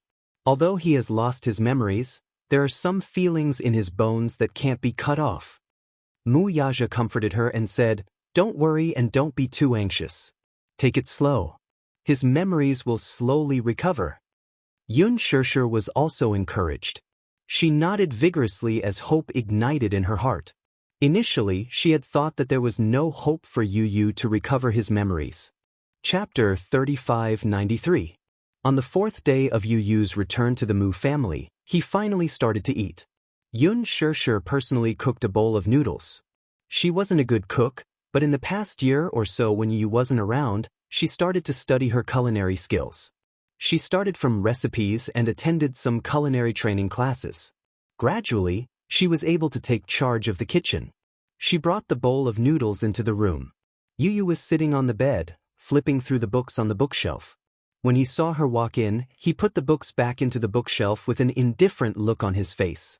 Xianxia smiled and placed the bowl of noodles on the table. She said to him, "Yu, eat something. If you don't eat, you'll starve." When Yu heard this, he turned his face away. However, his attitude was no longer as repulsive as before. Instead, he said indifferently, "I don't want to eat." "You haven't eaten for 4 days. Xianxia pleaded, "Eat something, okay? Mommy will feed you." She paused for a moment. Worried that he would resist, she changed the way she addressed him. "I'll feed you." Yu sat in front of the study table and looked at her steadily. He didn't reject her, but he didn't agree either. Xianxia walked over to him tentatively. She moved a chair over and sat in front of him. With one hand, she used a fork to roll up the noodles and put it in his mouth. Yu looked at her expressionlessly. Suddenly, he opened his small mouth. Xianxia was overjoyed when she saw this. However, she didn't dare to show her happiness on her face. She suppressed her excitement and fed him. It wasn't until he swallowed the mouthful of noodles that she believed that he was willing to eat. If he was willing to eat, it was a huge breakthrough. She couldn't help but feel touched. She persuaded him again, "Eat another mouthful, okay?" Yu still felt awkward and didn't say anything. He just stared at the noodles in her hand. The noodles she cooked weren't that amazing, but perhaps he was really hungry. He actually felt that this bowl of noodles was very fragrant. Xianxia tried to feed him another mouthful of noodles, and he obediently opened his mouth and took another mouthful. When she saw it, she was so moved that she wanted to cry. The fact that he could eat was something she had never thought of. She even thought that if he was still unwilling to eat, she would really be at her wit's end. At that time, she would have no choice but to forcibly inject him with a nutrient solution. Now that he was willing to eat, Xianxia was greatly gratified. After what happened last night, the little fellow was no longer so resistant. The little guy finished the bowl full of noodles. Yun Shirshir tried to feed him a few mouthfuls of soup, and Yu drank it obediently. As long as she fed him, he would no longer refuse. When Yun Shirshir walked out of the room with the empty bowl, Gong Jie came over. When he saw the empty bowl, he was a little suspicious. Is he willing to eat? Yun Shirshir nodded agitatedly. Yes. This bowl of noodles was all eaten by him. Oh my God, Gong Jie widened his eyes in disbelief. He's finally willing to eat. It's just that his attitude towards me is still so cold. When he opened his mouth to eat the noodles, she even suspected that he had finally regained his memory. However, when she took the bowl of noodles and left the room, his back was still facing her coldly. He didn't even look at her once. She then realized that if he had really regained his memory, Yu wouldn't treat her so coldly. Chapter 3594. At night, when Yun Shirshir finished cooking the noodles, Gong Jie volunteered to bring it into the room. Yun Shirshir was a little hesitant, but Gong Jie said coquettishly, "Shirshir, let me, as your uncle, perform a little." Alright. Gong Jie took the bowl of noodles from her hands. Yun Shirshir cautioned him carefully, "Be careful, it's hot." Hence, Gong Jie carried the bowl of noodles into the room. However, within a few minutes, the sound of porcelain shattering could be heard from the room. Yun Shirshir and Mu Yaja heard the commotion and stood up in shock. They rushed into the room, only to see Gong Jie standing at the side with a stunned expression. Yu was sitting on the bed, and the floor was littered with broken bowls and soup. It was a complete mess. Gong Jie turned his head innocently and glanced at Yun Shirshir bitterly. He mouthed, "Yu is so fierce." It turned out that when he carried the bowl of noodles into the room, Yu heard the door open and thought that it was Yun Shirshir. He sat up on the bed and saw that it was Gong Jie. When he carried the bowl of noodles in front of him and was about to feed him, Yu waved his hand coldly and knocked the bowl of noodles out of his hand onto the floor. After Yun Shirshir cleaned up the mess on the floor, the three of them left the room. Gong Jie looked sad and lonely. "Why did he knock over your bowl of noodles?" Yun Shirshir found it unbelievable. "What did you say?" Gong Jie said sadly, "I just brought it in and didn't say anything. But he knocked over my bowl of noodles." As he said this, he crossed his arms and said angrily, "That's too much." "How could it be?" Mu Yaja said, "Maybe it's because you're not likable as an uncle." Gong Jie was speechless. He was speechless. He said provocatively, "Brother-in-law, that means you're very confident. That kid must have knocked over the bowl of noodles that you brought in." Mu Yaja said confidently, "How is that possible? That is my son." Gong Jie said, "Try it then." "I'll give it a try then." Mu Yaja cooked the noodles and brought them in. Gong Jie stood at the door and started counting down. 5, 4, 3, 2. Before he could count to 1, the sound of porcelain being overturned came from the room again. Gong Jie and Yun Shirshir walked in and saw Mu Yaja standing beside the bed with an ashen face. The floor was also in a mess. Yu sat on the bed with an unapproachable posture. His face was as cold as ever. Pucci, Gong Jie covered his mouth and held back his laughter. He had a smug expression on his face that said, "I was right, wasn't I?" Mu Yaja glared at him. Gong Jie glared back at him indignantly. Yun Shirshir immediately said to Gong Jie, "Go out first." "Sister, go out?" Gong Jie left the room feeling wronged. Yun Shirshir then said to Mu Yaja, "You go out too." Mu Yaja looked like he wanted to say something, but he didn't. Instead, he left the room. Yun Shirshir cleaned up the mess on the floor, cooked another bowl of noodles, and brought it into the room. In fact, she was feeling a little nervous. In the afternoon, Yu was willing to eat. Perhaps he was really starving. She didn't know if there would be a second time. Yun Shirshir carefully inched closer to the bedside. Yu, who was leaning against the headboard, stared at her expressionlessly with a cold look on his face. She probed, "Eat something, okay?" Yu didn't say a word and just looked at her silently. Chapter 3595. The noodles have just been cooked and are still warm. As she said this, she lifted a mouthful of noodles and cautiously brought it to his mouth. Yu's gaze fell on the bowl of noodles and he suddenly raised his hand. Yun Shirshir thought that he was going to knock the bowl over and instinctively retracted her hand. However, she saw him suddenly straighten the bowl of noodles. It turned out that her bowl of noodles was tilted to one side and was about to spill out. Yun Shirshir's anxious heart then calmed down a little. However, she saw that Yu obediently ate a mouthful of noodles and didn't show any signs of resistance. She was so excited that her hands were trembling. She had never expected that Yu would really accept her. If it weren't for Mu Yaja and Gong Jie, she would have thought that Yu was only eating because he was hungry. However, when Gong Jie and Mu Yaja came in, Yu had knocked over the bowls in their hands. However, when she fed him, he didn't show any signs of resistance. Instead, he obediently ate a mouthful of noodles. Had he accepted her from the bottom of his heart?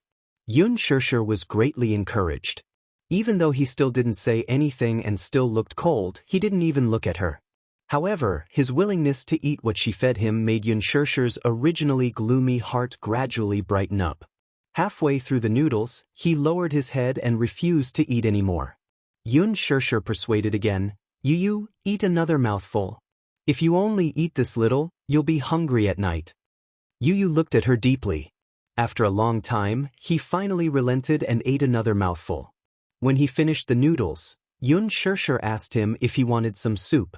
He shook his head. However, she looked very surprised. Wouldn't he choke if he only ate noodles?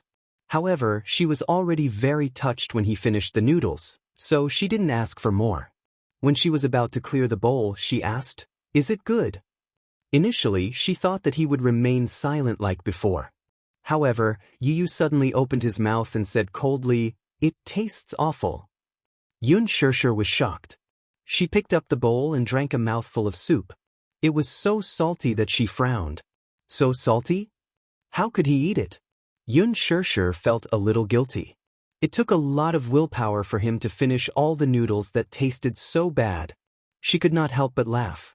She looked at Yu and said in embarrassment, "It's so disgusting. It must have been hard on you." Yu looked at her and smiled. She was stunned. When she smiled, she was very beautiful and charming. Especially, it made him feel an inexplicable warmth. It was like the most difficult sunlight in winter. His cold and stiff lips couldn't help but relax a little. However, when Yun Shirshir looked at him again, he resumed his cold expression. He looked away and didn't want to look at her again. When Yun Shirshir walked out with the bowl of noodles, Mu Yaja and Gong Jie gathered around. When they saw that there was only soup left in the bowl, they were so shocked that they couldn't close their mouths. "He ate it all?" "Yeah." Gong Jie immediately said unhappily, "That's not fair. Why did this fellow knock over our bowls when brother-in-law and I brought the noodles in?" Mu Yaja couldn't hold it in anymore. He glared at him and said, "Shut up." Gong Jie said, "That's the truth." Mu Yaja changed the topic. "In any case, it's a good thing that he's willing to eat, no matter who feeds him." Yun Shirshir nodded. There were tears in her eyes. She immediately wiped them away with her fingers and smiled. This meant that Yu had started to accept her. This was indeed an amazing breakthrough. Chapter 3596. She felt warm inside.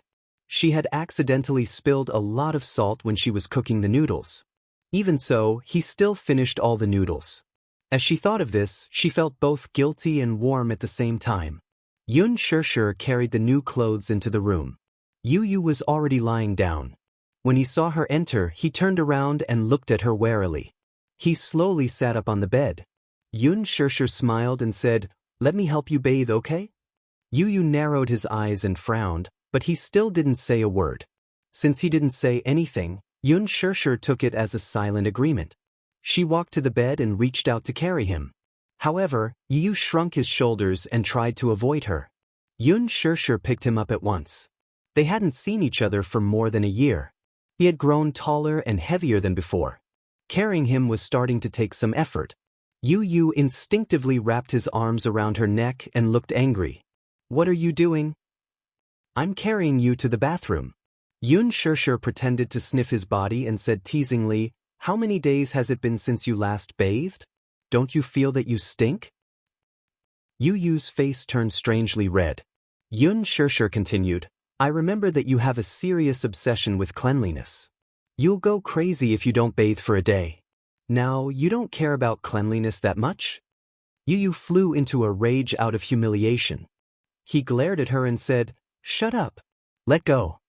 Yun Shirshir became bolder. She didn't let go of him and carried him to the bathroom. The bathtub was already filled with water. Yun Shirshir placed Yu on the floor. She squatted in front of him and reached out to take off his clothes. However, Yu turned his back to her and held his shirt tightly, not allowing her to touch him. Yun Shirshir didn't know whether to laugh or cry. Was this guy being shy? Perhaps, after growing up, some men and women began to have different thoughts. In the past, Yu loved it when mommy bathed you. Why are you so shy now? Yun Shirshir held back her laughter and turned his body around, only to see that he had a death grip on her collar, preventing her from unbuttoning his shirt. After holding it in for a while, he squeezed out 3 words, "Get out." "What? Are you shy?" Yun Shirshir teased, "Which part of your body haven't I seen before?" As she spoke, she began to unbutton his shirt. Yu was so frightened that she took a few steps back until she was forced into a corner. With no way out, she widened her eyes in shock and warned again, "Don't touch me." Her shocked and angry expression was like that of an innocent woman who had been violated. That can't be, right? She used to bathe him too. However, at that time, in order to train him to be independent, she had always let him wash by himself. Yu had even been a little reluctant. Later, when Mu Yaja bathed him, he had complained that Mu Yaja wasn't gentle at all and always hurt him. Yun Shirshir was amused. Even though Yu had struggled, she still unbuttoned his shirt without a word. Yu couldn't resist at all. He allowed her to take off his clothes and carry him into the bathtub. He curled up in a corner, his whole body submerged in the water, only half of his face above the water. His vigilant eyes were on her, full of resistance. He didn't want her to bathe him. He didn't like to be touched by the opposite sex. Yun Shirshir knew that he was shy. As she smiled, she squeezed the shower gel into the shower gel, grabbed one of his arms and started to scrub it carefully. The moment she touched him, Yu's body instantly froze like a rock and he didn't move at all. Chapter 3597. The bathroom was foggy. Gradually, Yu relaxed. His muscles were no longer as tense as before. He allowed Yun Shirshir to rub the foam on his body. Her technique was very gentle and light. As the foam rubbed on his body, his muscles and bones relaxed involuntarily. Yun Shirshir then applied shampoo on his hair. She was very careful and did not let any of the foam into his eyes. Yu could not help but fall into a daze for a long time because of her gentle technique. After the shower, Yun Shirshir carried Yu onto the absorbent mat. Then, she wrapped the large bathrobe around him and wiped his body. Yu remained silent. However, he did not show any strong resistance. He was slowly accepting her. When she thought of this, Yun Shirshir's heart was filled with warmth. She firmly believed that his memories would be erased. However, some blood ties could not be erased no matter what. She believed that Yu would definitely recover.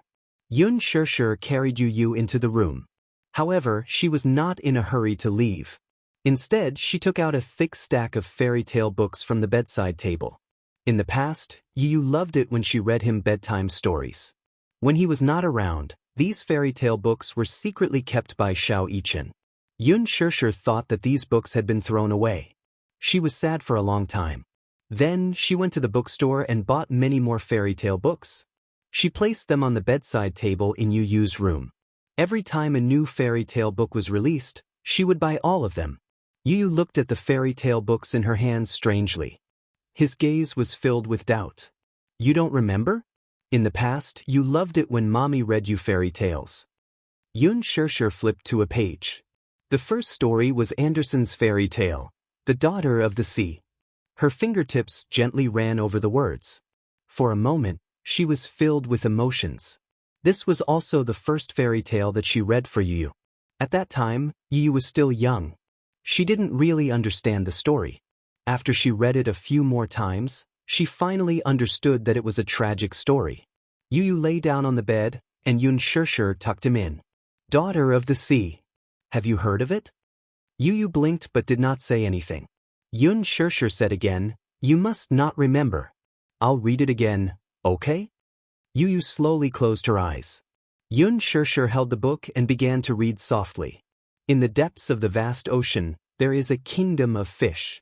The Sea King had 6 beautiful daughters, especially the youngest, who was even more beautiful than her sisters.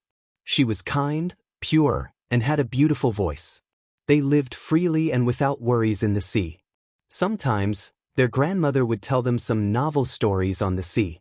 This filled the youngest heart with longing for the world at sea. As Yun Shirshir read, memories of the past surfaced in her mind. It was as if she could see a 3-year-old Yu Yu hugging a pillow and sitting on the bed, looking at her longingly. "Mommy, do these fish look the same as humans?" "No, they have the bodies of humans but the tails of fish." "Then how do they breathe in the sea?" Yun Shirshir was suddenly put in a difficult position. She immediately said, "They are the spirits of the sea. They can swim and breathe freely in the sea." Chapter 3598. That's why, once they reach the sea, they can't walk anymore. Are there really mermaids in this world? Yun Shirshir pretended to be mysterious. Who knows? I'll continue. The little princess finally reached the age of 15 and was allowed to float to the surface of the sea. She looked around excitedly, wanting to take in everything. At this moment, a large ship sailed by her side. There were many people dressed in gorgeous clothes on the ship celebrating the prince's birthday. The little mermaid was immediately attracted to the handsome prince. At this moment, there was a sudden storm and the waves destroyed the ship. The people fell into the water and sank to the bottom of the sea. The mermaid risked her life and rushed into the whirlpool to save the prince.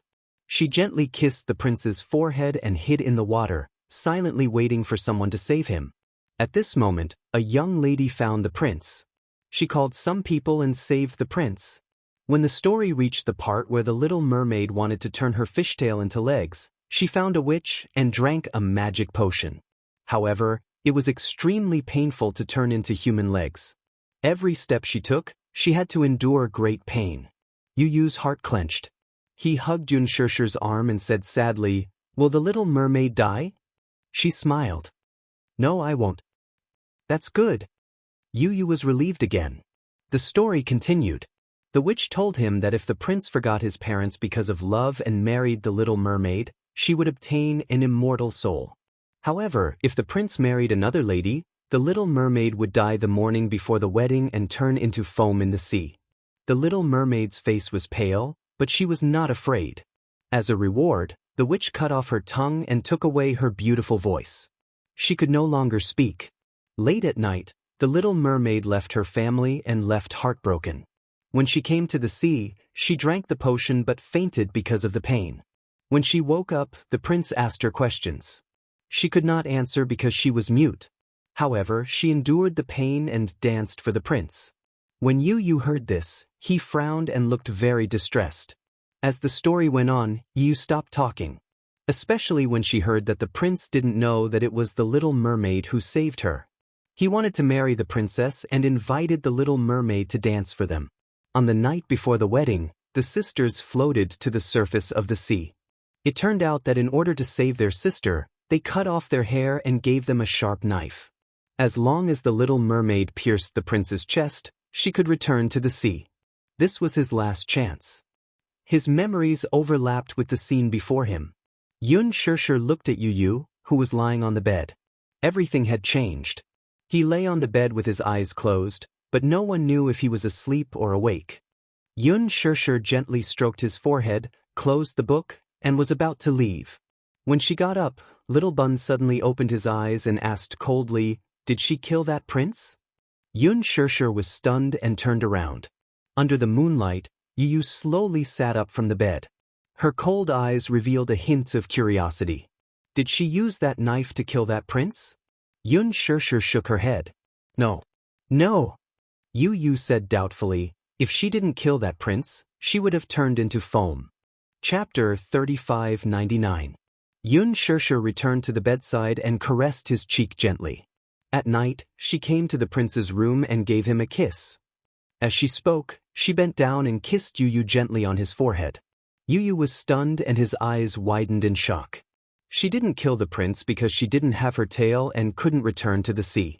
At the prince's wedding, she endured the pain and danced. In the end, she turned into foam and disappeared forever. Yu Yu asked, why? Why didn't she kill the prince? This prince is ungrateful. It was the little mermaid who saved him. He seemed to be filled with righteous indignation. When Xianxia heard this, she suddenly laughed.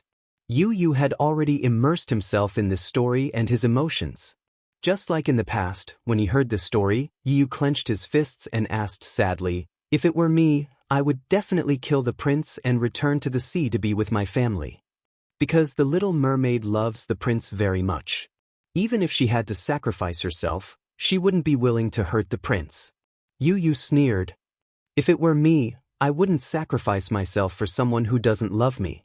Xianxia was frightened by his cold gaze. The Yu Yu of the past would not have such a cold gaze when he heard this story. This was a pair of eyes that were filled with hostility. There was a murderous aura that the Yu Yu of the past would not have. Xianxia hugged him tightly, feeling uneasy. You, don't be like this. Yu Yu was hugged by her warm embrace. For a moment, his heart calmed down.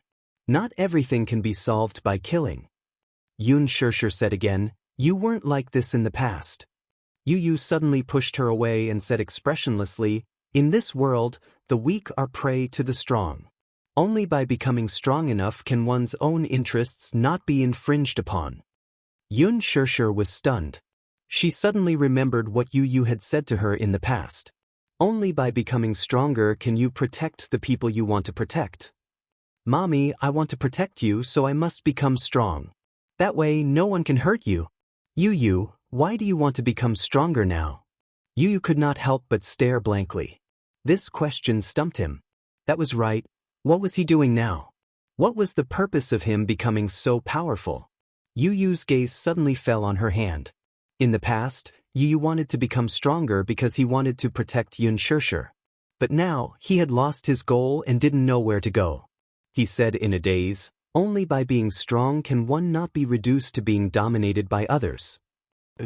In this world, the weak were prey to the strong. She didn't deny that. To become strong, one had to be built on the pain of the weak. She also couldn't deny that. However, if the strong became apathetic, cold, and heartless, then what was the meaning of life for such a strong person?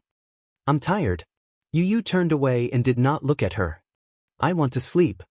Xianxia furrowed her brows and did not say anything more until he lay down. She covered him with the blanket and left quietly. However, lying on the bed, Yu Yu tossed and turned, unable to fall asleep. When he said that he was tired and wanted to sleep, it was just an excuse. Chapter 3600. It was a mess for no reason. Her embrace was very warm and made him yearn for it. He actually couldn't help but want to hug her back tightly. It was just that this warmth made him feel at a loss, lost, and confused. Why did he rely on this warmth? She kept telling him how he used to be and how he used to be. But was there really a past? Yu Yu suddenly felt a splitting headache. It was so painful, as if a pair of hands were tearing his head apart. Yu Yu clutched his head in pain and his body curled up involuntarily. He was drenched in cold sweat. It was only at dawn that his headache eased a little. He wrapped himself in the blanket tiredly and fell asleep. When he woke up, it was already the afternoon of the next day. He slowly pushed open the door and saw Xianxia sitting on the sofa in the living room. She was humming softly as she knitted a small glove. On the floor, Yueyao was sitting on the blanket, hugging a teething stick and chewing on it. When she heard footsteps coming out of the room, Yueyao looked up. She was the first to notice Yu Yu. Seeing him standing at the door, she immediately got up from the floor with her butt sticking out. She gripped the teething stick tightly and walked towards him step by step. Brother! She hobbled over to him. She loosened her grip and the teething stick fell to the floor. Xianxia heard the sound of something falling. She looked up and looked at Yu Yu. She put the glove aside and said, You're awake? Yu Yu didn't say a word. He only lowered his head and looked at Yueyao. Yueyao had a pair of big eyes just like him. They were very attractive, especially those curly eyelashes. When she blinked, they fluttered like the wings of a butterfly and were very charming. Yueyao suddenly opened her arms. Her cherry lips opened and closed and she said in a soft and tender voice, "Brother, hug." This glutinous rice ball wanted brother to hug her. The little fellow was very forgetful. She had completely forgotten about Yu Yu's indifference towards her when she was asking for a hug. Yun Shirshir froze for a moment and looked nervously at Yu Yu. However, she saw that his attitude was no longer as cold as before. At least, when Yueyao walked towards him, he no longer dodged. "Big brother, hug me." Yu Yao stretched out her arms again and stood on her tiptoes. However, she lost her balance and fell on her butt. From start to finish, Yu Yu looked at her coldly and did not help her up. Yueyao fell, but she did not cry in a delicate manner. She only furrowed her delicate brows, clearly aggrieved. She got up from the ground on all fours and raised her head to look at Yu Yu, only to see that he was still cold and indifferent. For a moment, she was extremely sad. Her little mouth pouted high, and she looked like a storm was coming. Yun Shirshir knew from this that she was going to cry. She quickly stood up and was about to walk over to carry Yueyao when Yu Yu suddenly bent down and gently carried Yueyao. He was still a little unfamiliar with the way he carried his sister. He didn't even know how to use his arms to support her, but Yueyao was delighted to see him carry her. She hugged him tightly like a koala bear and didn't want to let go. She leaned on his shoulder affectionately and broke into a smile. Chapter 3601. For some reason, Yueyao was inexplicably close to Yu Yu. This surprised Yun Shirshir a little. After all, a child's memory was limited. Even before this, Yu Yu was the closest to her and doted on her the most. She liked to hug her every day, hold her phone, and take pictures of Yueyao non-stop like an idiot. However, at that time, Yueyao was incomparably cold to Yu Yu. However, Yu Yu had left for more than a year. Yueyao shouldn't have remembered. Yueyao hugged Yu Yu like a koala. Her little head rested on Yu Yu's shoulder, looking extremely satisfied. Yun Shirshir teased her and said, "Yueyao, where's Xiao Yichen?" She thought that Yueyao had mistaken Yu Yu for Xiao Yichen. When Yueyao finally started babbling, Xiao Yichen taught her to say her name. Yueyao also learned a skill, which was to recognize the names of all the family members, except for Yu Yu. When Yun Shirshir asked, "Where's Xiao Yichen?" Yueyao would often point at Xiao Yichen and ask, "Where's Mu Yaja?" She could also recognize the direction and point at Mu Yaja. Yun Shirshir didn't specially teach her Yu Yu's name. This name had become an unspeakable pain in her heart. Whether it was Mu Yaja or Gong Jie, they would avoid it as much as possible. Hence, Yueyao didn't know Yu Yu's name. However, Yu Yu and Xiao Yichen looked very similar, so they might have been confused. "Where's Xiao Yichen?" When Yueyao heard Yun Shirshir say Xiao Yichen's name, he couldn't help but look around. However, he didn't see Xiao Yichen, so he asked hesitantly, "Where's Xiao Yichen?" Yun Shirshir was stunned. If Yueyao mistook Yu Yu for Xiao Yichen, she would definitely point at Yu Yu. However, it did not. Yun Shirshir would never have thought that after more than a year, Yueyao actually remembered Yu Yu's appearance and could even differentiate Yu Yu from Xiao Yichen. When Yu Yu heard Yun Shirshir's question, he asked suspiciously, "Who's Xiao Yichen?" Yun Shirshir said gently, "Xiao Yichen is your older brother. You're twins and look exactly the same. No one can tell the difference. Other than your family members, I didn't expect Yueyao to be able to differentiate between you and Xiao Yichen."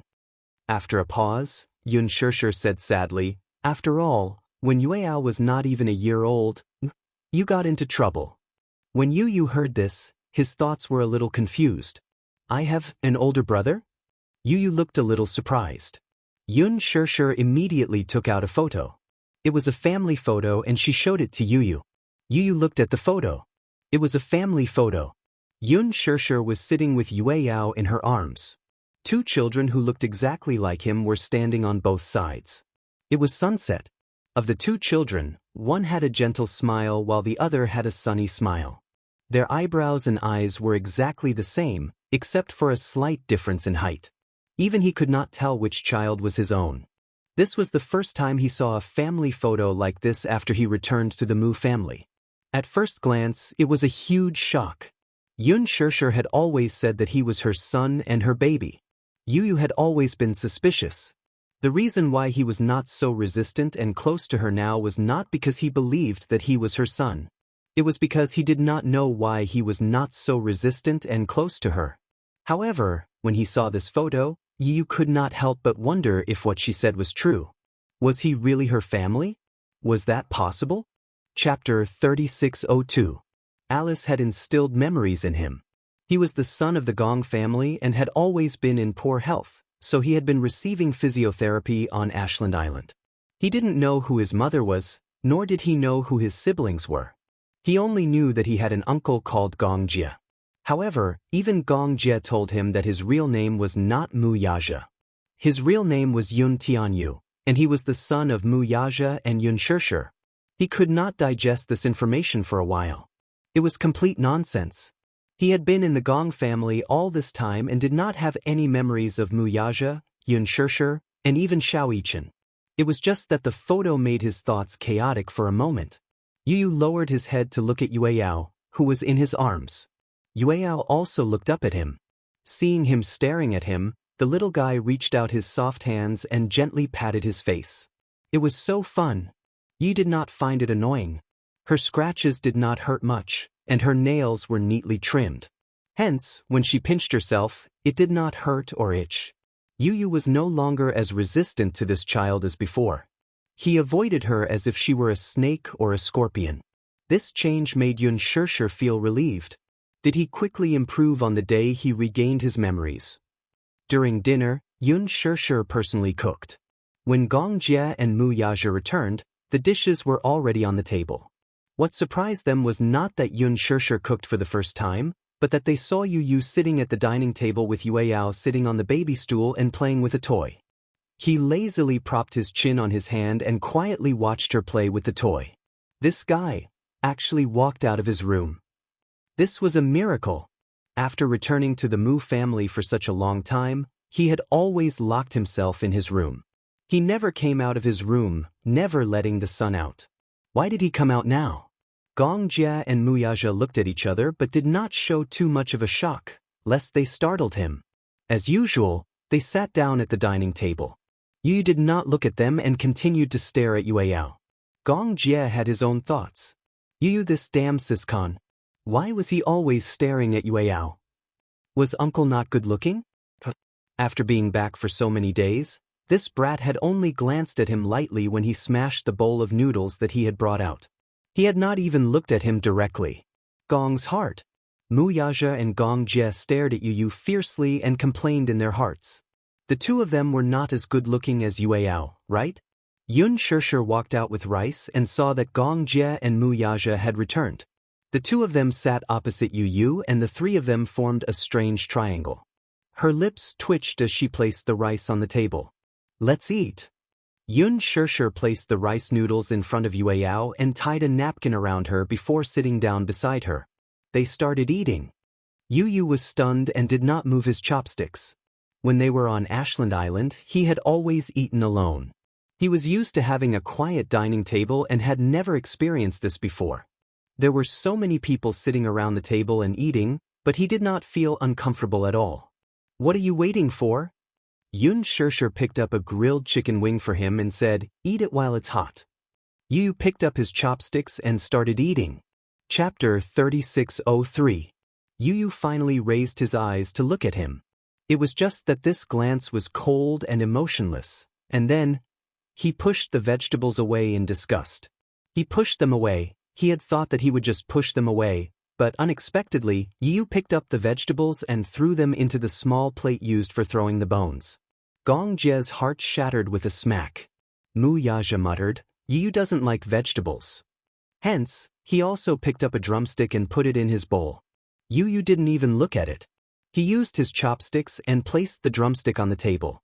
Then he used his chopsticks to pick up the chicken wing that Yun Shishir had given him and started eating. Mu Yaja was speechless. Gong Jie tried to hold back his laughter until his stomach hurt. He lowered his voice and said, "Brother-in-law, he doesn't want to eat the drumstick you gave him. Yu just doesn't like you." Mu Yaja turned around and smiled at him elegantly. Then he picked up a piece of red braised pork and stuffed it into his mouth. "Shut up and eat." Gong Jie couldn't speak with a piece of red braised pork stuffed into his mouth. He stared blankly at Wuxia as he calmly picked up his bowl and started eating. Yu finished the drumstick in his bowl and stopped eating. Yun Shirshir saw this and picked up some vegetables for him. Yu hesitated for a while and ate the vegetables as well. Yueyao thought that it was fun. She suddenly scooped up some rice noodles with a spoon. She raised her little hand and stretched it in front of Yu, wanting to feed him. Yueyao wasn't very good at using the spoon. She held the spoon in a reverse grip and the rice noodles dripped onto the table. Yu looked at her in surprise, only to hear Yueyao mumble, "Okay." Yun Shirshir said, "Yueyao is feeding you." Yu was stunned for a few seconds. She stretched out her head and took the rice noodles that Yueyao handed her. The sticky rice noodles didn't have any extra seasoning. It was light, but there was a rich milky fragrance. Yu took a bite. When Yueyao saw this, he was extremely excited. He danced around and scooped up another bite. His little hand held the spoon with great effort and raised it to his mouth. Yu was a little conflicted. This rice noodle was not particularly delicious. It was a formula for babies, so it was tasteless. However, Yueyao insisted on feeding him. He didn't know if it was because he found it fun or something else. Yu had no choice but to take another bite. Yueyao turned his head and smiled at Yun Shirshir as if he was presenting a treasure. He revealed his cute little front teeth and said, "Mommy, brother is eating." Yun Shirshir smiled and coaxed, "Okay. Yueyao, eat too." "No, I want to feed brother." As Yueyao spoke, she fed Yu mouthful by mouthful. After that, Yu was full just by eating the rice noodles. Yun Shirshir was holding back her laughter. She was a little surprised that Yu didn't show any resistance to Yueyao's closeness. Even when Yueyao fed him, Yu didn't reject it. Opposite them, the two men who had been ignored from the start to the end were frowning. Gong Jie didn't believe it and picked up another wing root. Yu didn't even look at it and removed it. There was nothing to say. Gong Jie couldn't take it anymore and protested, "What's the difference between the wing root I picked up and the one your mommy picked up?" This was the love of an uncle. Yu said coldly, "It's dirty. There's saliva. It's not hygienic." Gong Jie was puzzled. Didn't Yun Shirshir's chopsticks have saliva on them? Yueyao's spoon was full of saliva. Why didn't he dislike it? Chapter 3604. After dinner, Yu was about to go back to his room when Gong Jie suddenly put his arm around his shoulder and said, "What are you doing in your room every day? Cultivating?" Yu slapped his hand away and glared at him as if to warn him, "Don't touch me." "Why are you glaring at me?" Gong Jie said confidently, "I'm doing this for your own good. If you weren't my biological nephew, I wouldn't have anything to do with you lying in your room until your limbs degenerate." Yun Shirshir added, "That's right, you can't stay in your room every day. You have to go out for a walk once in a while." When Wuxia heard this, he suddenly said to Yun Shirshir, "Why don't we take him out for a walk? Who knows, it might be good for him to recover his memory." Yun Shirshir felt that this made sense. Gong Jie also said, "I heard that there's an open-air music festival at Manha Square tonight. It starts at 8 p.m. Why don't we go to the music festival?" Yun Shirshir agreed readily. Gong Jie was about to carry Yueyao when Yun Shirshir immediately said, "Yueyao can't go. It's too noisy at an open-air music festival. Yueyao will cry." Then, what about Yueyao? Although there was a nanny, Yueyao couldn't be left alone. No one was assured. Wuxia said matter-of-factly, "As his uncle, you should stay and take care of Yueyao." When Gong Jie heard this, he couldn't take it anymore. "No way. Why should I?" He hooked his arm around Wuxia's shoulder and said disdainfully, "Don't think I don't know what you're thinking. You must be thinking of using the music festival to communicate with Yu. No way, I want to go too. What's wrong with the three of us communicating? Hey, are you being xenophobic?" Gong Jie was not convinced and said, "I also want to communicate with my nephew." Wuxia said coldly, "Your surname is Gong, not Mu. You and I are not family." Gong Jie. Yun Shirshir added, "Shao Jie, you can stay at home and take care of Yueyao." Wuxia continued, "Well, you don't like Yueyao very much. Now, no one is fighting with you for a hug. Be good. After that, Mu Yaja picked up Yu Yu and left with Yun Shirshir. Gong Jie was left standing alone in the living room, unable to express his bitterness. He didn't know if he should curse her or not. Was he being treated as a babysitter? Just as Gong Jie was about to explode, Yueyao suddenly walked to his side, squatted down, and secretly stuffed a toy into his trousers. Ha! Yueyao let out a string of bell-like laughter. She grabbed his trousers and tugged. Gong Jie lowered his head and saw that she was having fun playing with his trousers. His eyes couldn't help but soften. He immediately squatted down and pulled her into his arms. Yueyao, Uncle will accompany you at home, okay? Yueyao suddenly raised her chubby little paw and slapped his face. Gong Jie's face darkened. He grabbed her little paw and said, "You're not allowed to hit Uncle's face." Yueyao slapped his face again. Gong Jie frowned unhappily. However, when he saw Yueyao's heartless smile, which made him want to dote on her, he suddenly gave in. He curved his lips and gently kissed her cheek. "Yueyao, be good. Daddy and Mommy don't want you, but Uncle wants you." Yueyao suddenly pinched his cheek and pulled it until it was deformed. She was amused by his distorted handsome face and couldn't stop laughing. It was only half an hour's drive from Manha Square. Chapter 3605. Yu Yu let her hug him obediently. He looked out of the window. The passing scenery seemed familiar. Was this the place where he used to live? Especially when they passed by the park and the bridge across the river. Yun Shirshir saw that he was staring at the bridge and immediately said, "Yu, do you still remember? We used to set off fireworks here during the Lunar New Year." "Fireworks?" "Yeah." Yun Shirshir continued, "At that time, you were fighting to set off fireworks.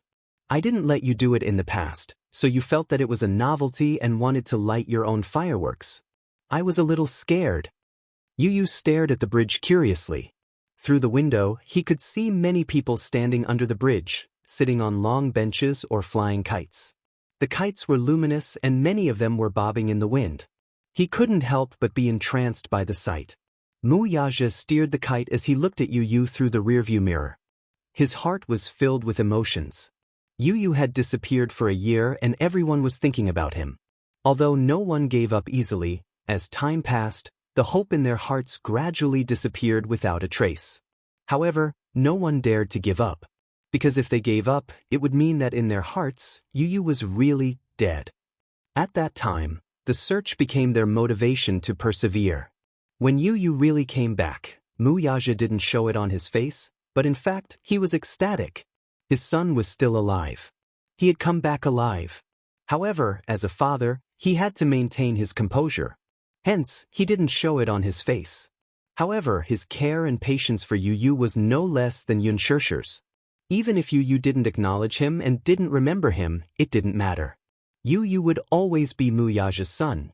This was a fact that even the heavens couldn't change. Many people gathered in Manha Square.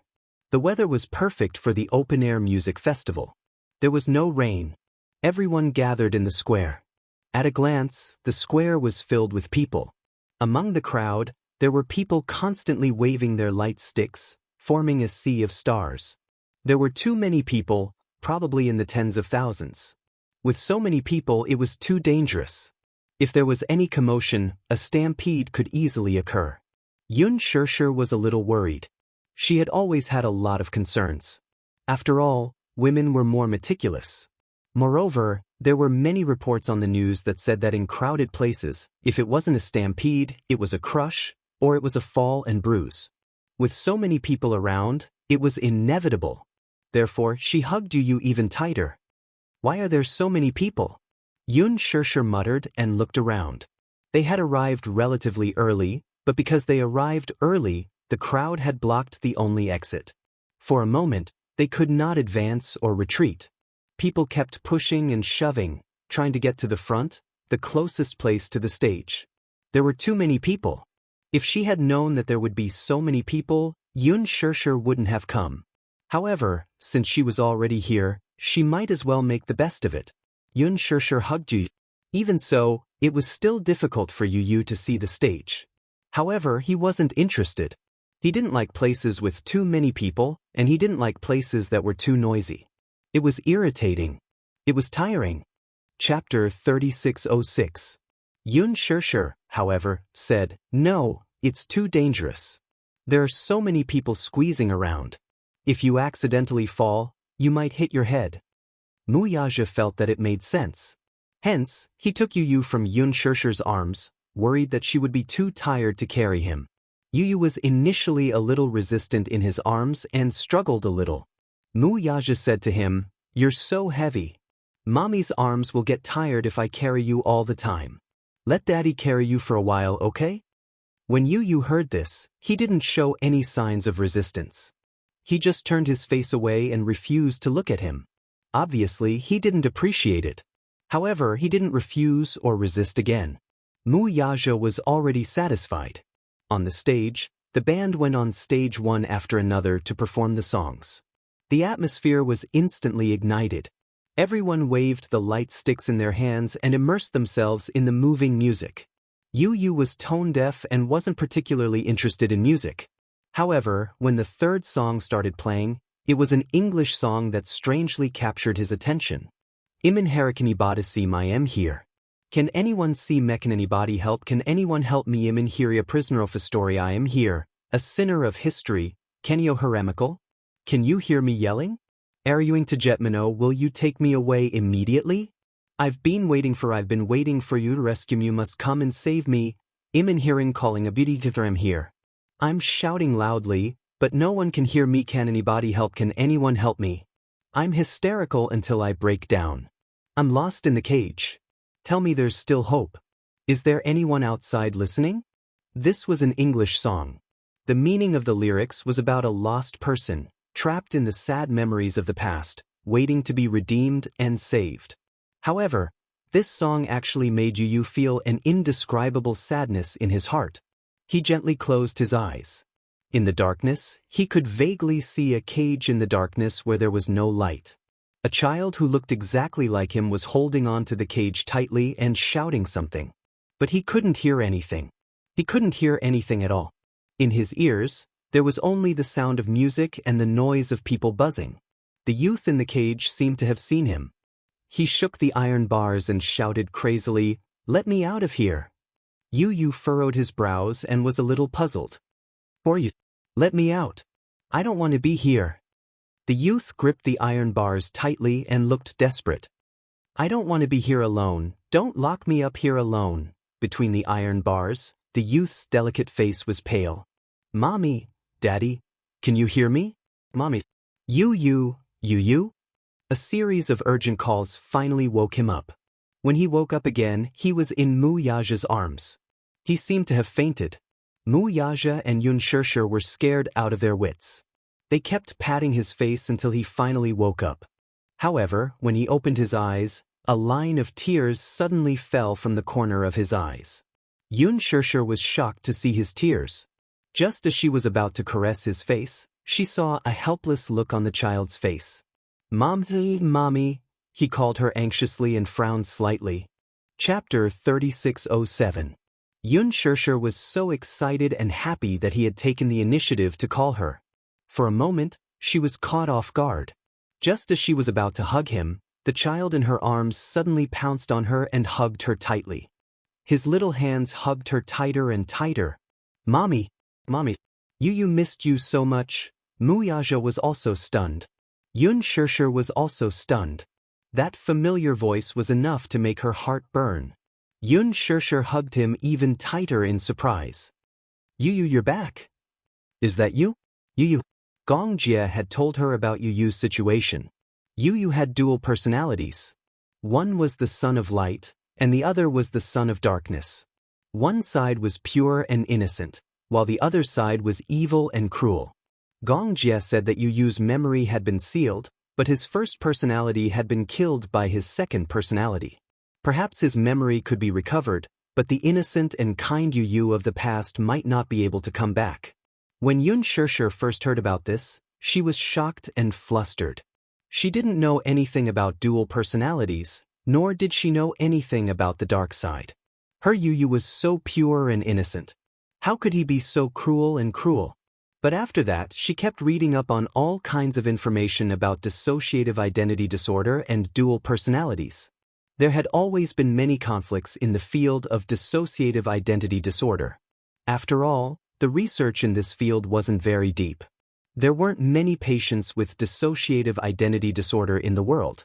However, some said that the first personality wouldn't be taken over by the other personalities. Some said that not only would the first personality be killed and taken over, but once another personality took over the body, the person would never be able to come back.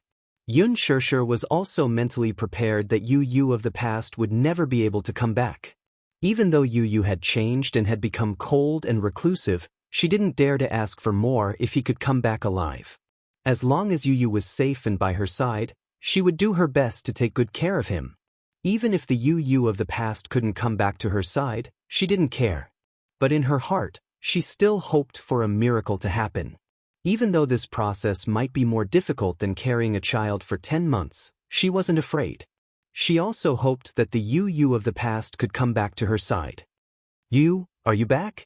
Xianxia. She was so excited that she hugged Yu tightly and burst out in tears.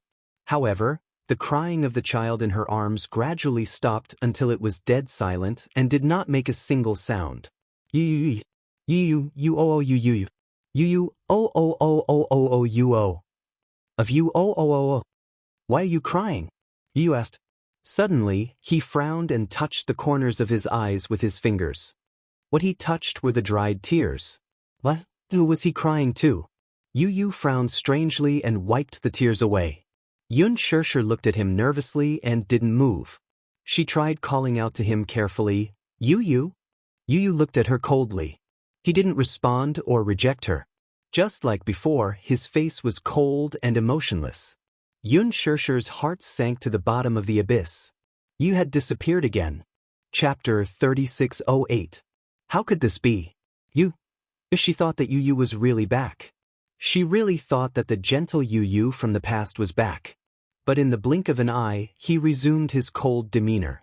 How could this be? Xianxia said anxiously, "Just now, it was Yu," she cried to Wuxia, her heart aching. "Just now, I heard Yu calling me mommy." Wuxia hugged Xianxia's shoulders and kissed her forehead. Sure, don't be like this. Don't be anxious. Didn't we agree to take it slow?" Xianxia turned around and looked at the child in her arms. Suddenly, she pleaded, "Please. Let Yu come back, please. I want to see Yu, I want to see Yu." She didn't know what nonsense she was spouting. But her mind was in a mess. The only thing she could realize was that there seemed to be two souls residing in this child's body. One was the Yu from the past. The other was the Yu who had been given the name Gong Fan. She missed Yu. She wanted to see that Yu again and hear him call her mommy. She wanted that Yu to come back. All this while, she had been waiting patiently. But her hope had been dashed again. Her disappointed expression had undoubtedly agitated the child. The child looked at her coldly and finally said, "I'm not Yu." "Then let Yu come back, please?" She lowered her posture to the lowest possible level and was practically begging him with an incomparably pleading tone. The child suddenly felt frustrated. Yu. Hearing this name that didn't belong to him every day, his ears were about to grow calluses. So, this woman was being so gentle to him because she wanted to awaken that Yu? What she needed was Yu. Whether it was Xianxia, Wuxia, or Yueyao, what they needed was Yu, not him. What was laughable was that he was actually moved by her gentleness. He actually instinctively yearned for this warmth and tenderness. Instinctively, he wanted to rely on her, wanted to hug her. However, from the beginning to the end, he was treated as another Yu. What she needed, what she loved, and what she missed, was never him. All this while, he had been needed, cared for, and loved. It was all because they wanted to find the shadow of Yu in him. It was as if this body had always belonged to Yu, and he had been treated as an invader, occupying this body as an enemy. He had never been needed, or even rejected by them. Was he hated? Or rejected? He also wanted to try his best to adapt to the role of Yu. But he wasn't Yu. So, Stop calling him Yu. The child was anxious and frustrated. He pushed her away forcefully. I've said it before. I'm not Yu.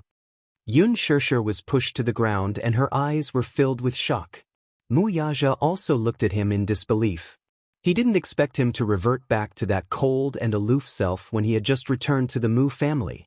The child was obviously losing control of his emotions. He stood up and his body swayed slightly. The child tried his best to stabilize himself and turned to look at Xianxia. He said in disappointment and anger, "Don't call me that again. I'm not Yu, I'm not Yu." Chapter 3609. Xianxia was heartbroken when she heard that. She immediately said, "You, don't say such silly things. How you not Yu? You're enough." Yu covered his ears uncontrollably and said in despair, "Don't call me that again." After he said that, he turned around and his slender figure disappeared into the bustling crowd. Xianxia chased after him anxiously. However, it was too crowded. Yu was not tall and was very skinny. He managed to squeeze through the crowd. However, she was blocked by the crowd. "What should we do?" Wuxia held her hand and comforted her. "Don't worry." He held her hand and followed the direction in which Yu had left. They pushed through the crowd and chased after him. Yu, the voices were still ringing in his ears. Yu closed his eyes tightly. His fragile body seemed to be on the verge of collapsing in the crowd. "Don't call me that again. Don't." He finally calmed down. However, when he looked around, he was surrounded by the crowd. On the stage, rock music was playing intensely. The crowd was also excited by the explosive rhythm. Some of them sang loudly along with the music. Some of them screamed hysterically. Yu felt a little dizzy. He felt that the noise was getting further and further away. All he could hear was the buzzing of the crowd. "Excuse me." Someone rushed over and pushed through the crowd. When he saw Yu in front of him, he pushed him hard. Yu lost his balance and almost fell. There were so many people. If he fell, he would definitely be stepped on mercilessly by the crowd. Just as he was about to fall, an arm suddenly supported his center of gravity. "Are you okay?" A woman's gentle voice was heard. Yu frowned. He was a little surprised. Who was it? Was it her? Xianxia? When he raised his head, he saw a woman's face that he didn't recognize. The woman in front of him was delicate and pretty. Her every movement gave off a heroic aura that ordinary women did not have. Yu narrowed his eyes and sized her up. "You are..." Chu-ho looked at the child in front of him. He suddenly felt that he looked familiar, but he could not remember where he had seen him before. Behind her, Gu Jinglian walked over with baby Chu in his arms. Lin she followed beside him and was puzzled to see he grabbing a child's arm. Gu Jinglian's handsome face darkened when he saw the child's face clearly. "It's you." Yu turned to look at the man, and his eyes instantly turned gloomy. "Gu." When enemies met enemies, and Gu Jinglian's face turned pale when he saw Yu. Chu-ho was surprised when he saw his expression. "What's wrong? Do you know this child?" The man snorted coldly and said in an unfriendly tone, "I don't just know him." He also had a deep hatred. He still had a score to settle with this child. Yu took a step back cautiously. A tiger would be bullied by a dog. This was not Hurricane and he was alone. He would not gain anything if he went head-to-head with Gu Jinglian.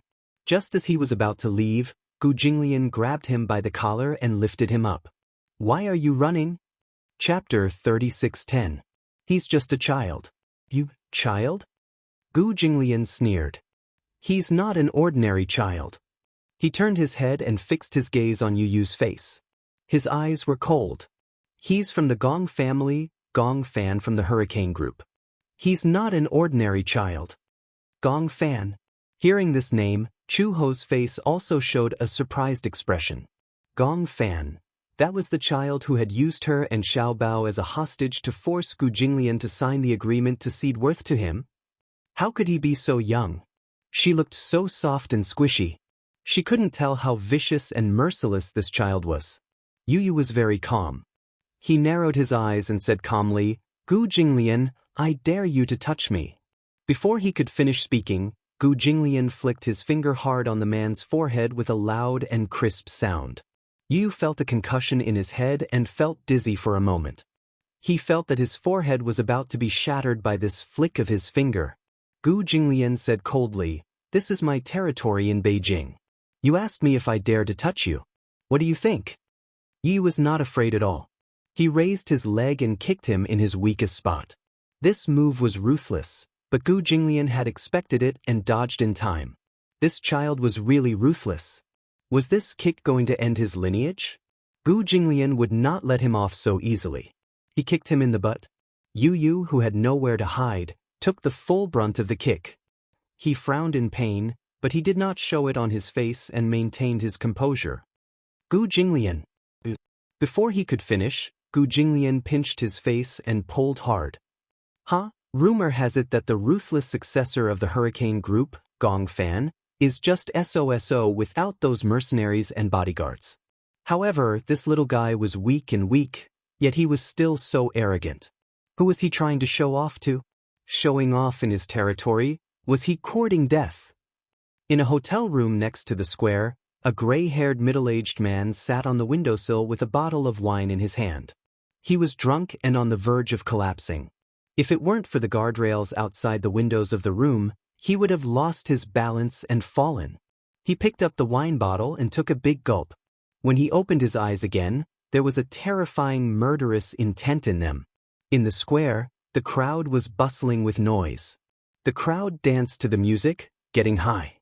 However, the livelier the crowd was, the more the man felt indignant. Just last month he was fired by the company. Half of his life, he worked hard for the company, but all he got in return was a letter of dismissal. He lost his job, and his wife left him with their child. Just a few days ago, he saw his wife walking on the street with another strange man. They looked so sweet. Only then did he suspect that his wife had betrayed him. For so many years, he had suffered untold hardships. In order to support his family, he had been constantly on the move every day. In order to support his family, he had almost exhausted all his energy. In the end, what did he get in return? In exchange, he was chased away by the company and betrayed by his wife. Even his son refused to meet him. He had wanted to visit him several times, but his son avoided him. He even said that he would never acknowledge him as his father. What did he do wrong? Chapter 36:11. He looked down at the crowd in the square. Every single one of them was so happy. He then looked at himself. He was like an orphan who was abandoned by the world. Why did the world only give him endless despair when the others were so happy? The more he thought about it, the more he felt that it was unfair. Since the world had abandoned him, then don't blame him for taking revenge on the world. The man finished his glass of white wine in one gulp and took out an AK-47 from under the windowsill. He swayed as he crouched beside the windowsill. He held the gun and loaded it clumsily. Then he aimed the gun at the crowd and slowly pulled the trigger. He was already drunk. However, he did not need to aim in front of so many people. Every single one of them was worth it. Even if he died, he would not have lived in vain with so many people accompanying him to the grave. Suddenly, the man laughed arrogantly. Da-da-da-da. He pulled the trigger and fired wildly at the crowd. In the square, Gu Jinglian suddenly heard gunshots. He looked towards the direction of the sound. The square was too big, and the music on the stage was still loud. Therefore, he could not tell where the gunshots came from. Gunshots? Why were there gunshots? He could not have heard wrongly. Those were gunshots. Chu Ho also heard the gunshots that were almost drowned out by the noise. Based on the sound, it should be an AK-47. Someone was shooting at the crowd. Some of the people in the square suddenly screamed in fear. However, these screams were drowned out by the cheering crowd. The singer on the stage still did not realize what was going on. He was still sweating profusely as he held the microphone and performed with all his might. Most of the people in the crowd did not realize that the Grim Reaper was quietly approaching. Therefore, everyone was immersed in the music. The sound manipulator also realized that something was wrong. He received a radio message saying that someone was shooting at the crowd and asked for the music to be stopped immediately. The sound manipulator immediately stopped the music. The The staff went on stage and covered the singer as he left the stage. The music suddenly stopped. Da-da-da. Gunshots were heard not far away. It was very obvious. It's gunshots. What's going on? It's a terrorist attack. Someone is shooting at the crowd. Some people were hit by bullets. Some bullets pierced through their heads, some pierced through their shoulders, and some pierced through their chests. For a moment, the huge square was shrouded in blood and darkness. Seeing that their companions were injured, many people were so frightened that they screamed and cried. Help! Someone's injured, call an ambulance. However, at this time, most people were focused on running for their lives. How could they care about others? The crowd frantically rushed towards the exit. Many people who were shot and fell to the ground were once again trampled by the frenzied crowd. Some who were still breathing were directly trampled to death. Some were running for their lives, while others were crying. For a moment, the scene was chaotic and chaotic. Yu Yu's eyes flashed with astonishment when he heard the gunshot too. Someone opened fire? Chu Ho turned to look at Gu Jinglian. Get out of here. She immediately crouched down and carried Yu Yu. Gu Jinglian carried Xiao Bao and held Lin Shi's hand as they ran towards the exit of the square. Crouch down. Gu Jinglian ordered Chu Ho. Chapter 36:12. At this moment, Yu Yu suddenly thought of Yun Shishir.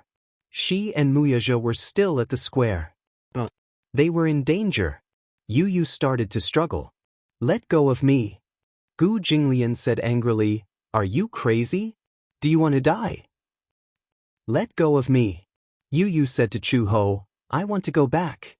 Chu Ho did not allow him to struggle and hugged him even tighter. It's too dangerous to go back. Quickly leave this place. Yu Yu said coldly, I don't need you to care about me. Let go of me. Impossible. Chu Ho had a strong sense of justice. No matter what, Yu Yu was just a child. She could not leave a child in such a dangerous place. Yu Yu grabbed her collar tightly. I said, let go of me. You don't have to be responsible for my life or death. As he said that, he kicked Chu Ho hard.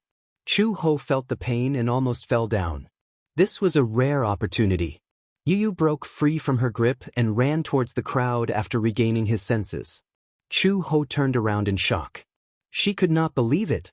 Usually, a child in this situation, like Xiao Bao, would have panicked and run away. He would be so scared that he would hide in an adult's arms and tremble in fear. Even someone as calm as Lin, she would obediently hold Gu Jinglian's hand and go with the flow. However, this child insisted on walking into the crowd. Did he not know that the gunman was lying in ambush in some corner and was shooting randomly at the crowd? The more people there were, the more dangerous it was. There was a possibility of being shot at any time. Moreover, bullets did not have eyes. No one knew how many bullets the shooter had in his hands. In such a big square, there were so many people. Everyone was a live target. It was obvious that this was a terrorist attack. There was no premeditated plan or target. It was purely for venting and revenge. Going back would be suicide.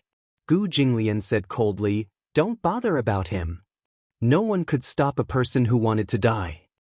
When he returned to the crowd, Yu scanned the crowd with his eyes. However, his height was limited.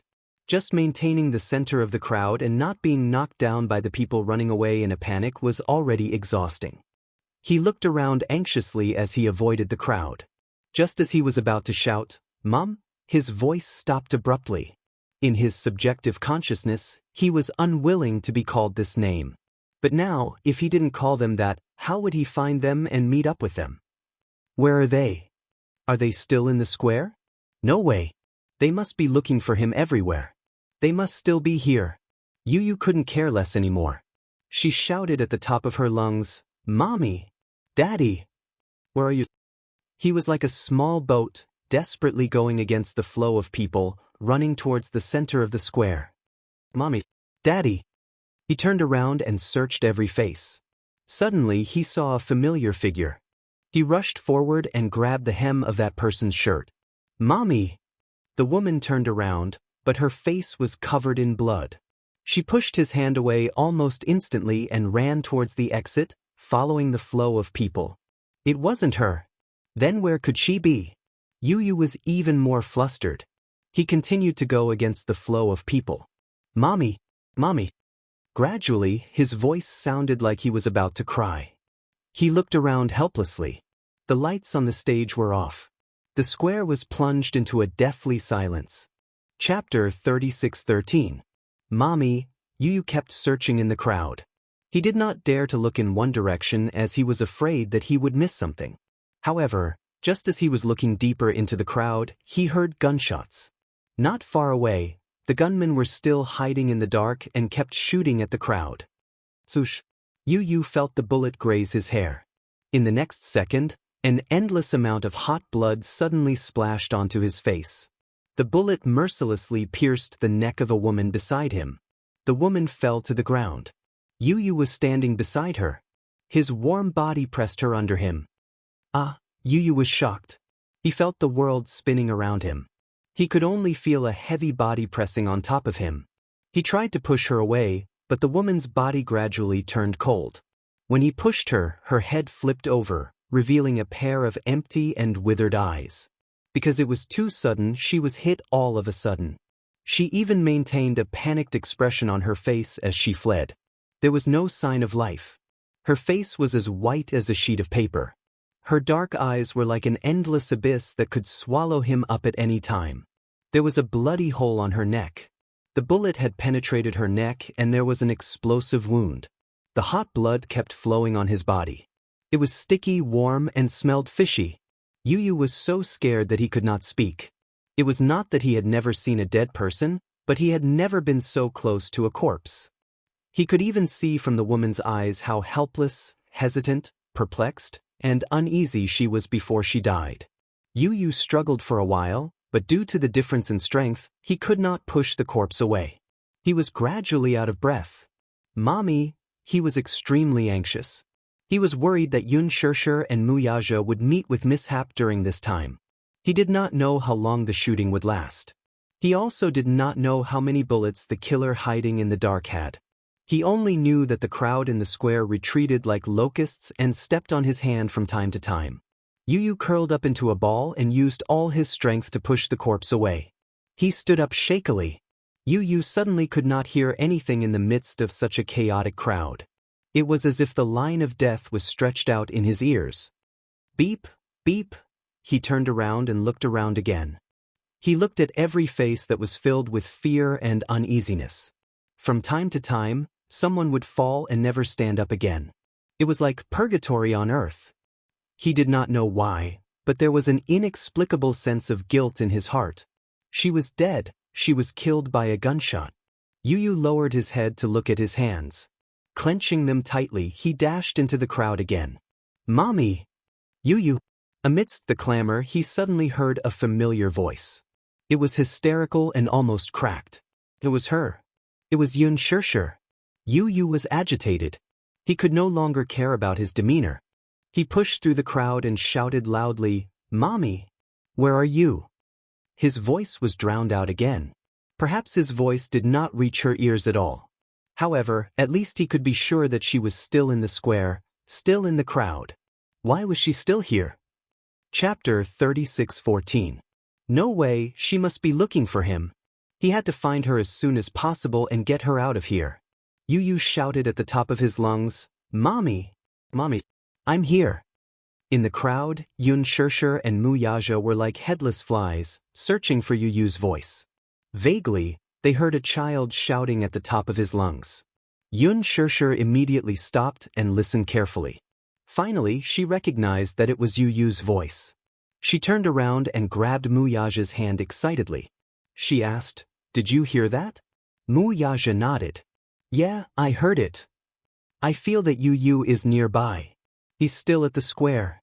Xianxia was extremely touched. He's looking for us too. Wuxia tried to identify the voice again and pointed in a direction.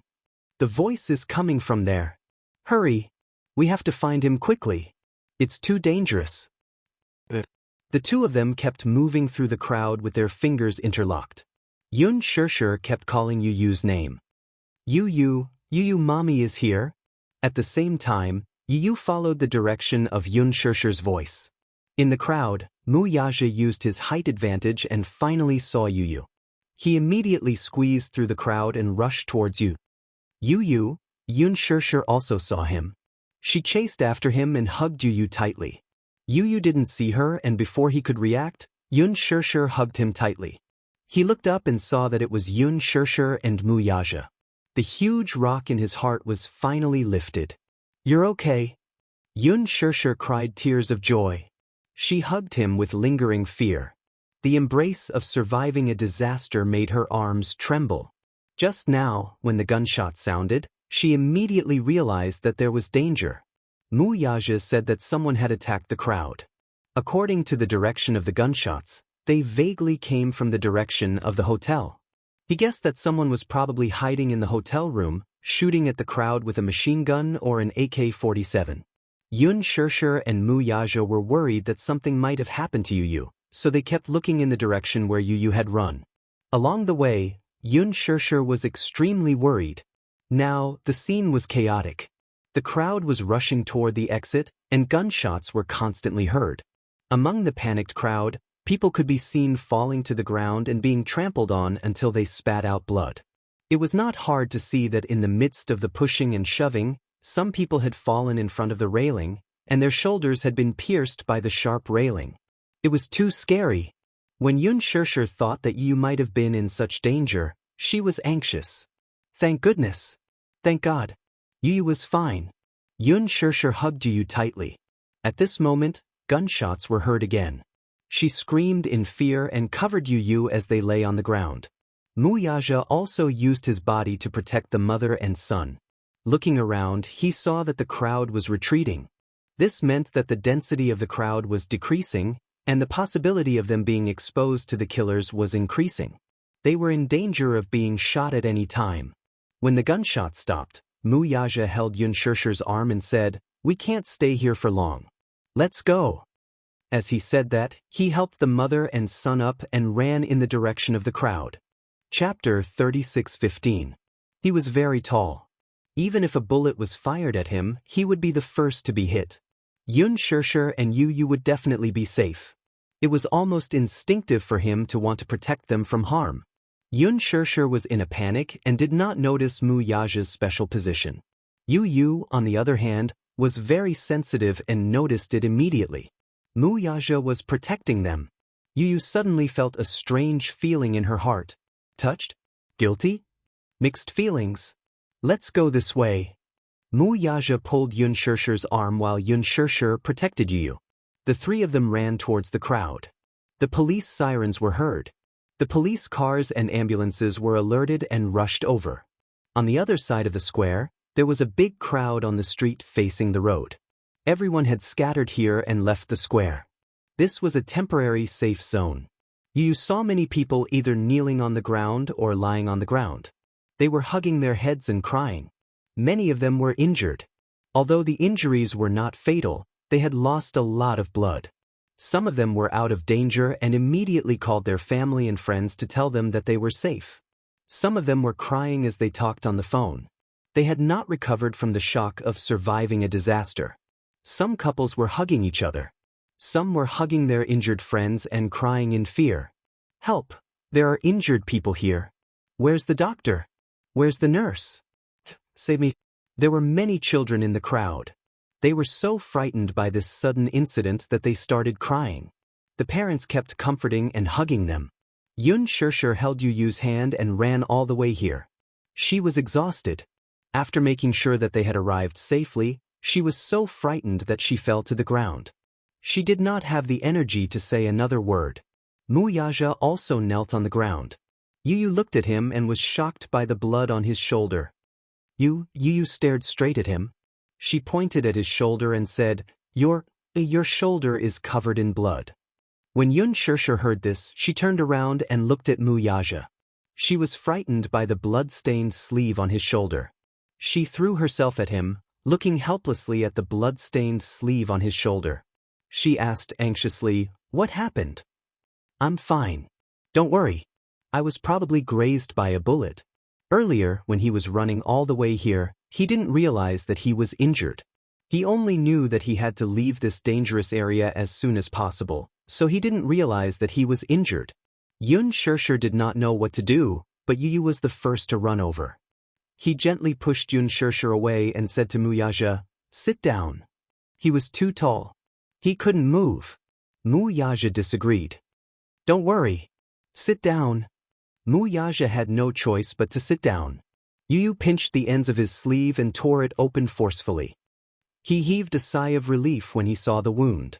He thought that he had been hit by a bullet. He looked at the wound. It was only grazed by a bullet and there was a lot of blood. He cleaned the wound a little, tore a piece of cloth from his shirt, and simply bandaged the wound. He pressed on it to stop the bleeding. Xianxia was stunned. Yu knew why she was surprised. He explained, "I've learned some basic bandaging and bleeding control. These were not difficult. If he was injured at a critical moment, the most important thing was to stop the bleeding.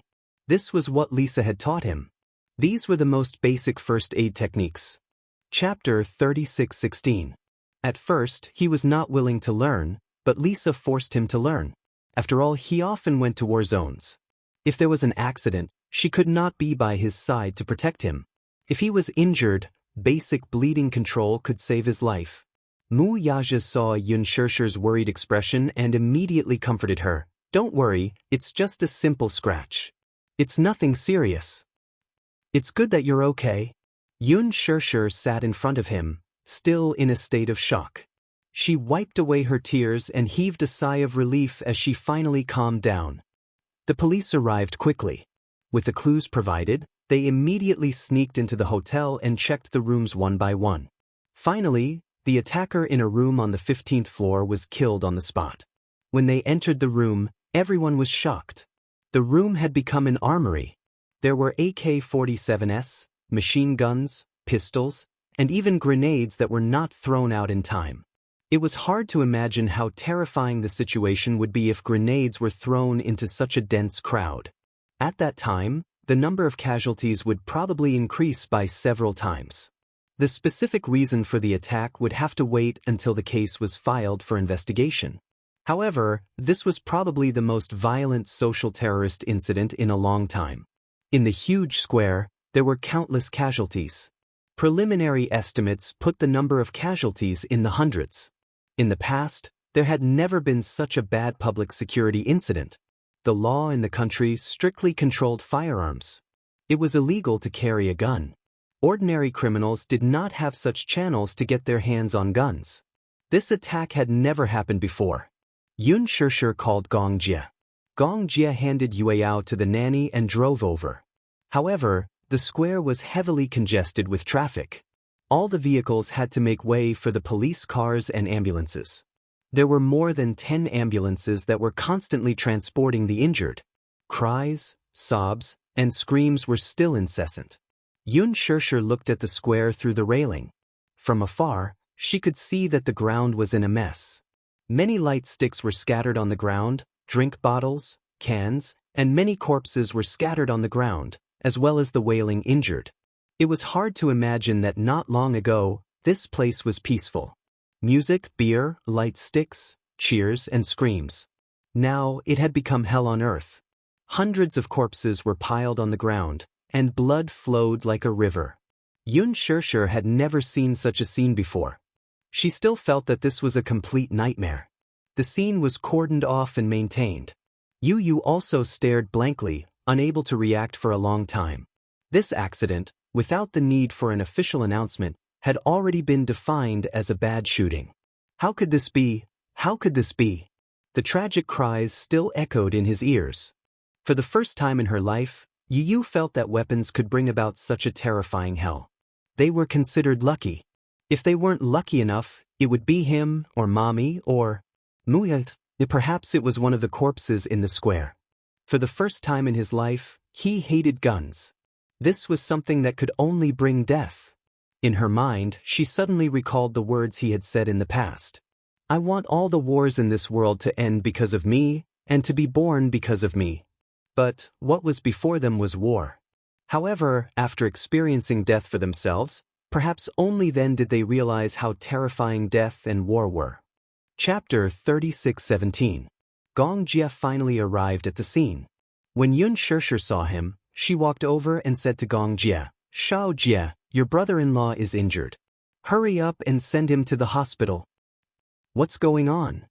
Gong Jie did not know what had happened. When he arrived, he saw Yu standing alone at the side, looking at the cordoned-off square. Her back view looked lonely and bleak. Yun Shishir was guarding Mu Yaja. Not long ago, someone was shooting at the square with a gun. There were many casualties. Gong Jie questioned, "Where's the ambulance?" "I saw many ambulances coming here." Yun Shishir shook her head and said, "There are too many injured people. Those who are seriously injured take priority." Mu Yaja was only grazed, so the ambulance only bandaged him. Yun Shishir was extremely anxious. Even though Mu Yaja kept comforting her, saying that it was just a small injury and that it was not a big deal. But she was very anxious. Gong Jie checked Mu Yaja's injury. It was indeed a small injury. Once the bleeding stopped, it would not be a big deal. A graze from a bullet would not leave any scars. He also said, "Shishir, don't worry too much. I've taken a look. It's really a small injury." Seeing that Gong Jie also said so, Yun Shishir was relieved. When Mu Yaja said that it was a small injury, she thought that he was afraid that she would be worried and comforted her, so he said that. Gong Jie understood the situation and was a little surprised when he found out what had just happened. The security in Beijing is very good. Why would there be a shooting incident for no reason? Yun Shishir was also confused.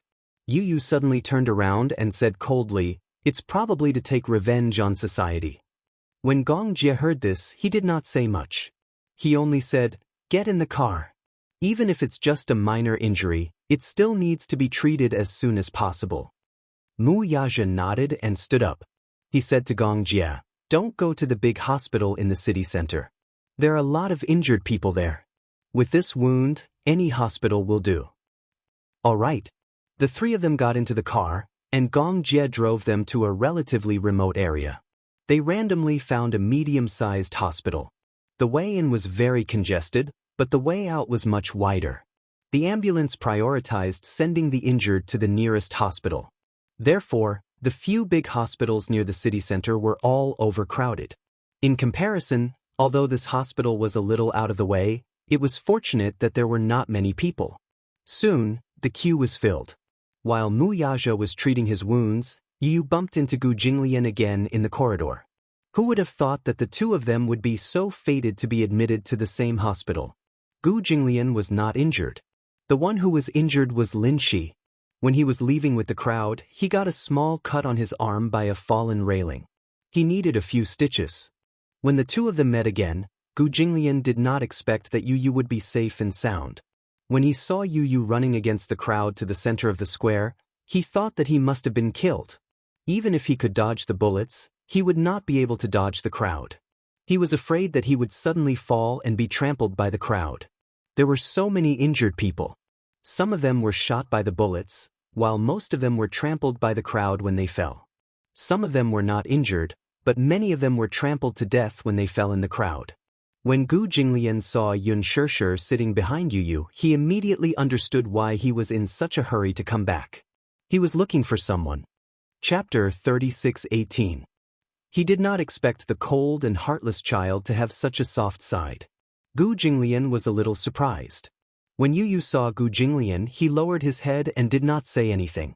Gu Jinglian crossed his arms. "Why, don't you recognize me?" When Yun Shishir heard the voice, she looked up and saw Gu Jinglian. Her eyes widened in surprise. She recognized him. Gu Jinglian, the head of the Gu family in Beijing. He was also Gu Xingzi's elder brother. Why was he here? Yu suddenly stood up and walked in front of him. He said coldly, "If there's anything, don't talk about it here." With that said, he tugged at his sleeve and led him to a corner. When he turned around, Yu's gaze was filled with hostility. "Gu Jinglian, what exactly is it that you're haunting me like a ghost?" Gu Jinglian crossed his arms in front of his chest calmly. "What do I have to do with you, Gong Fan? We haven't settled the score between us yet." "What score?" "The matter in North Africa is not something that can be forgotten so easily," Gu Jinglian said expressionlessly, Werther is the core of the Gu family in North Africa. You used those despicable methods to take it away from me. How are we going to settle this score? Despicable? You did not think much of it. He said faintly, Gu Jinglian, don't make yourself sound so noble.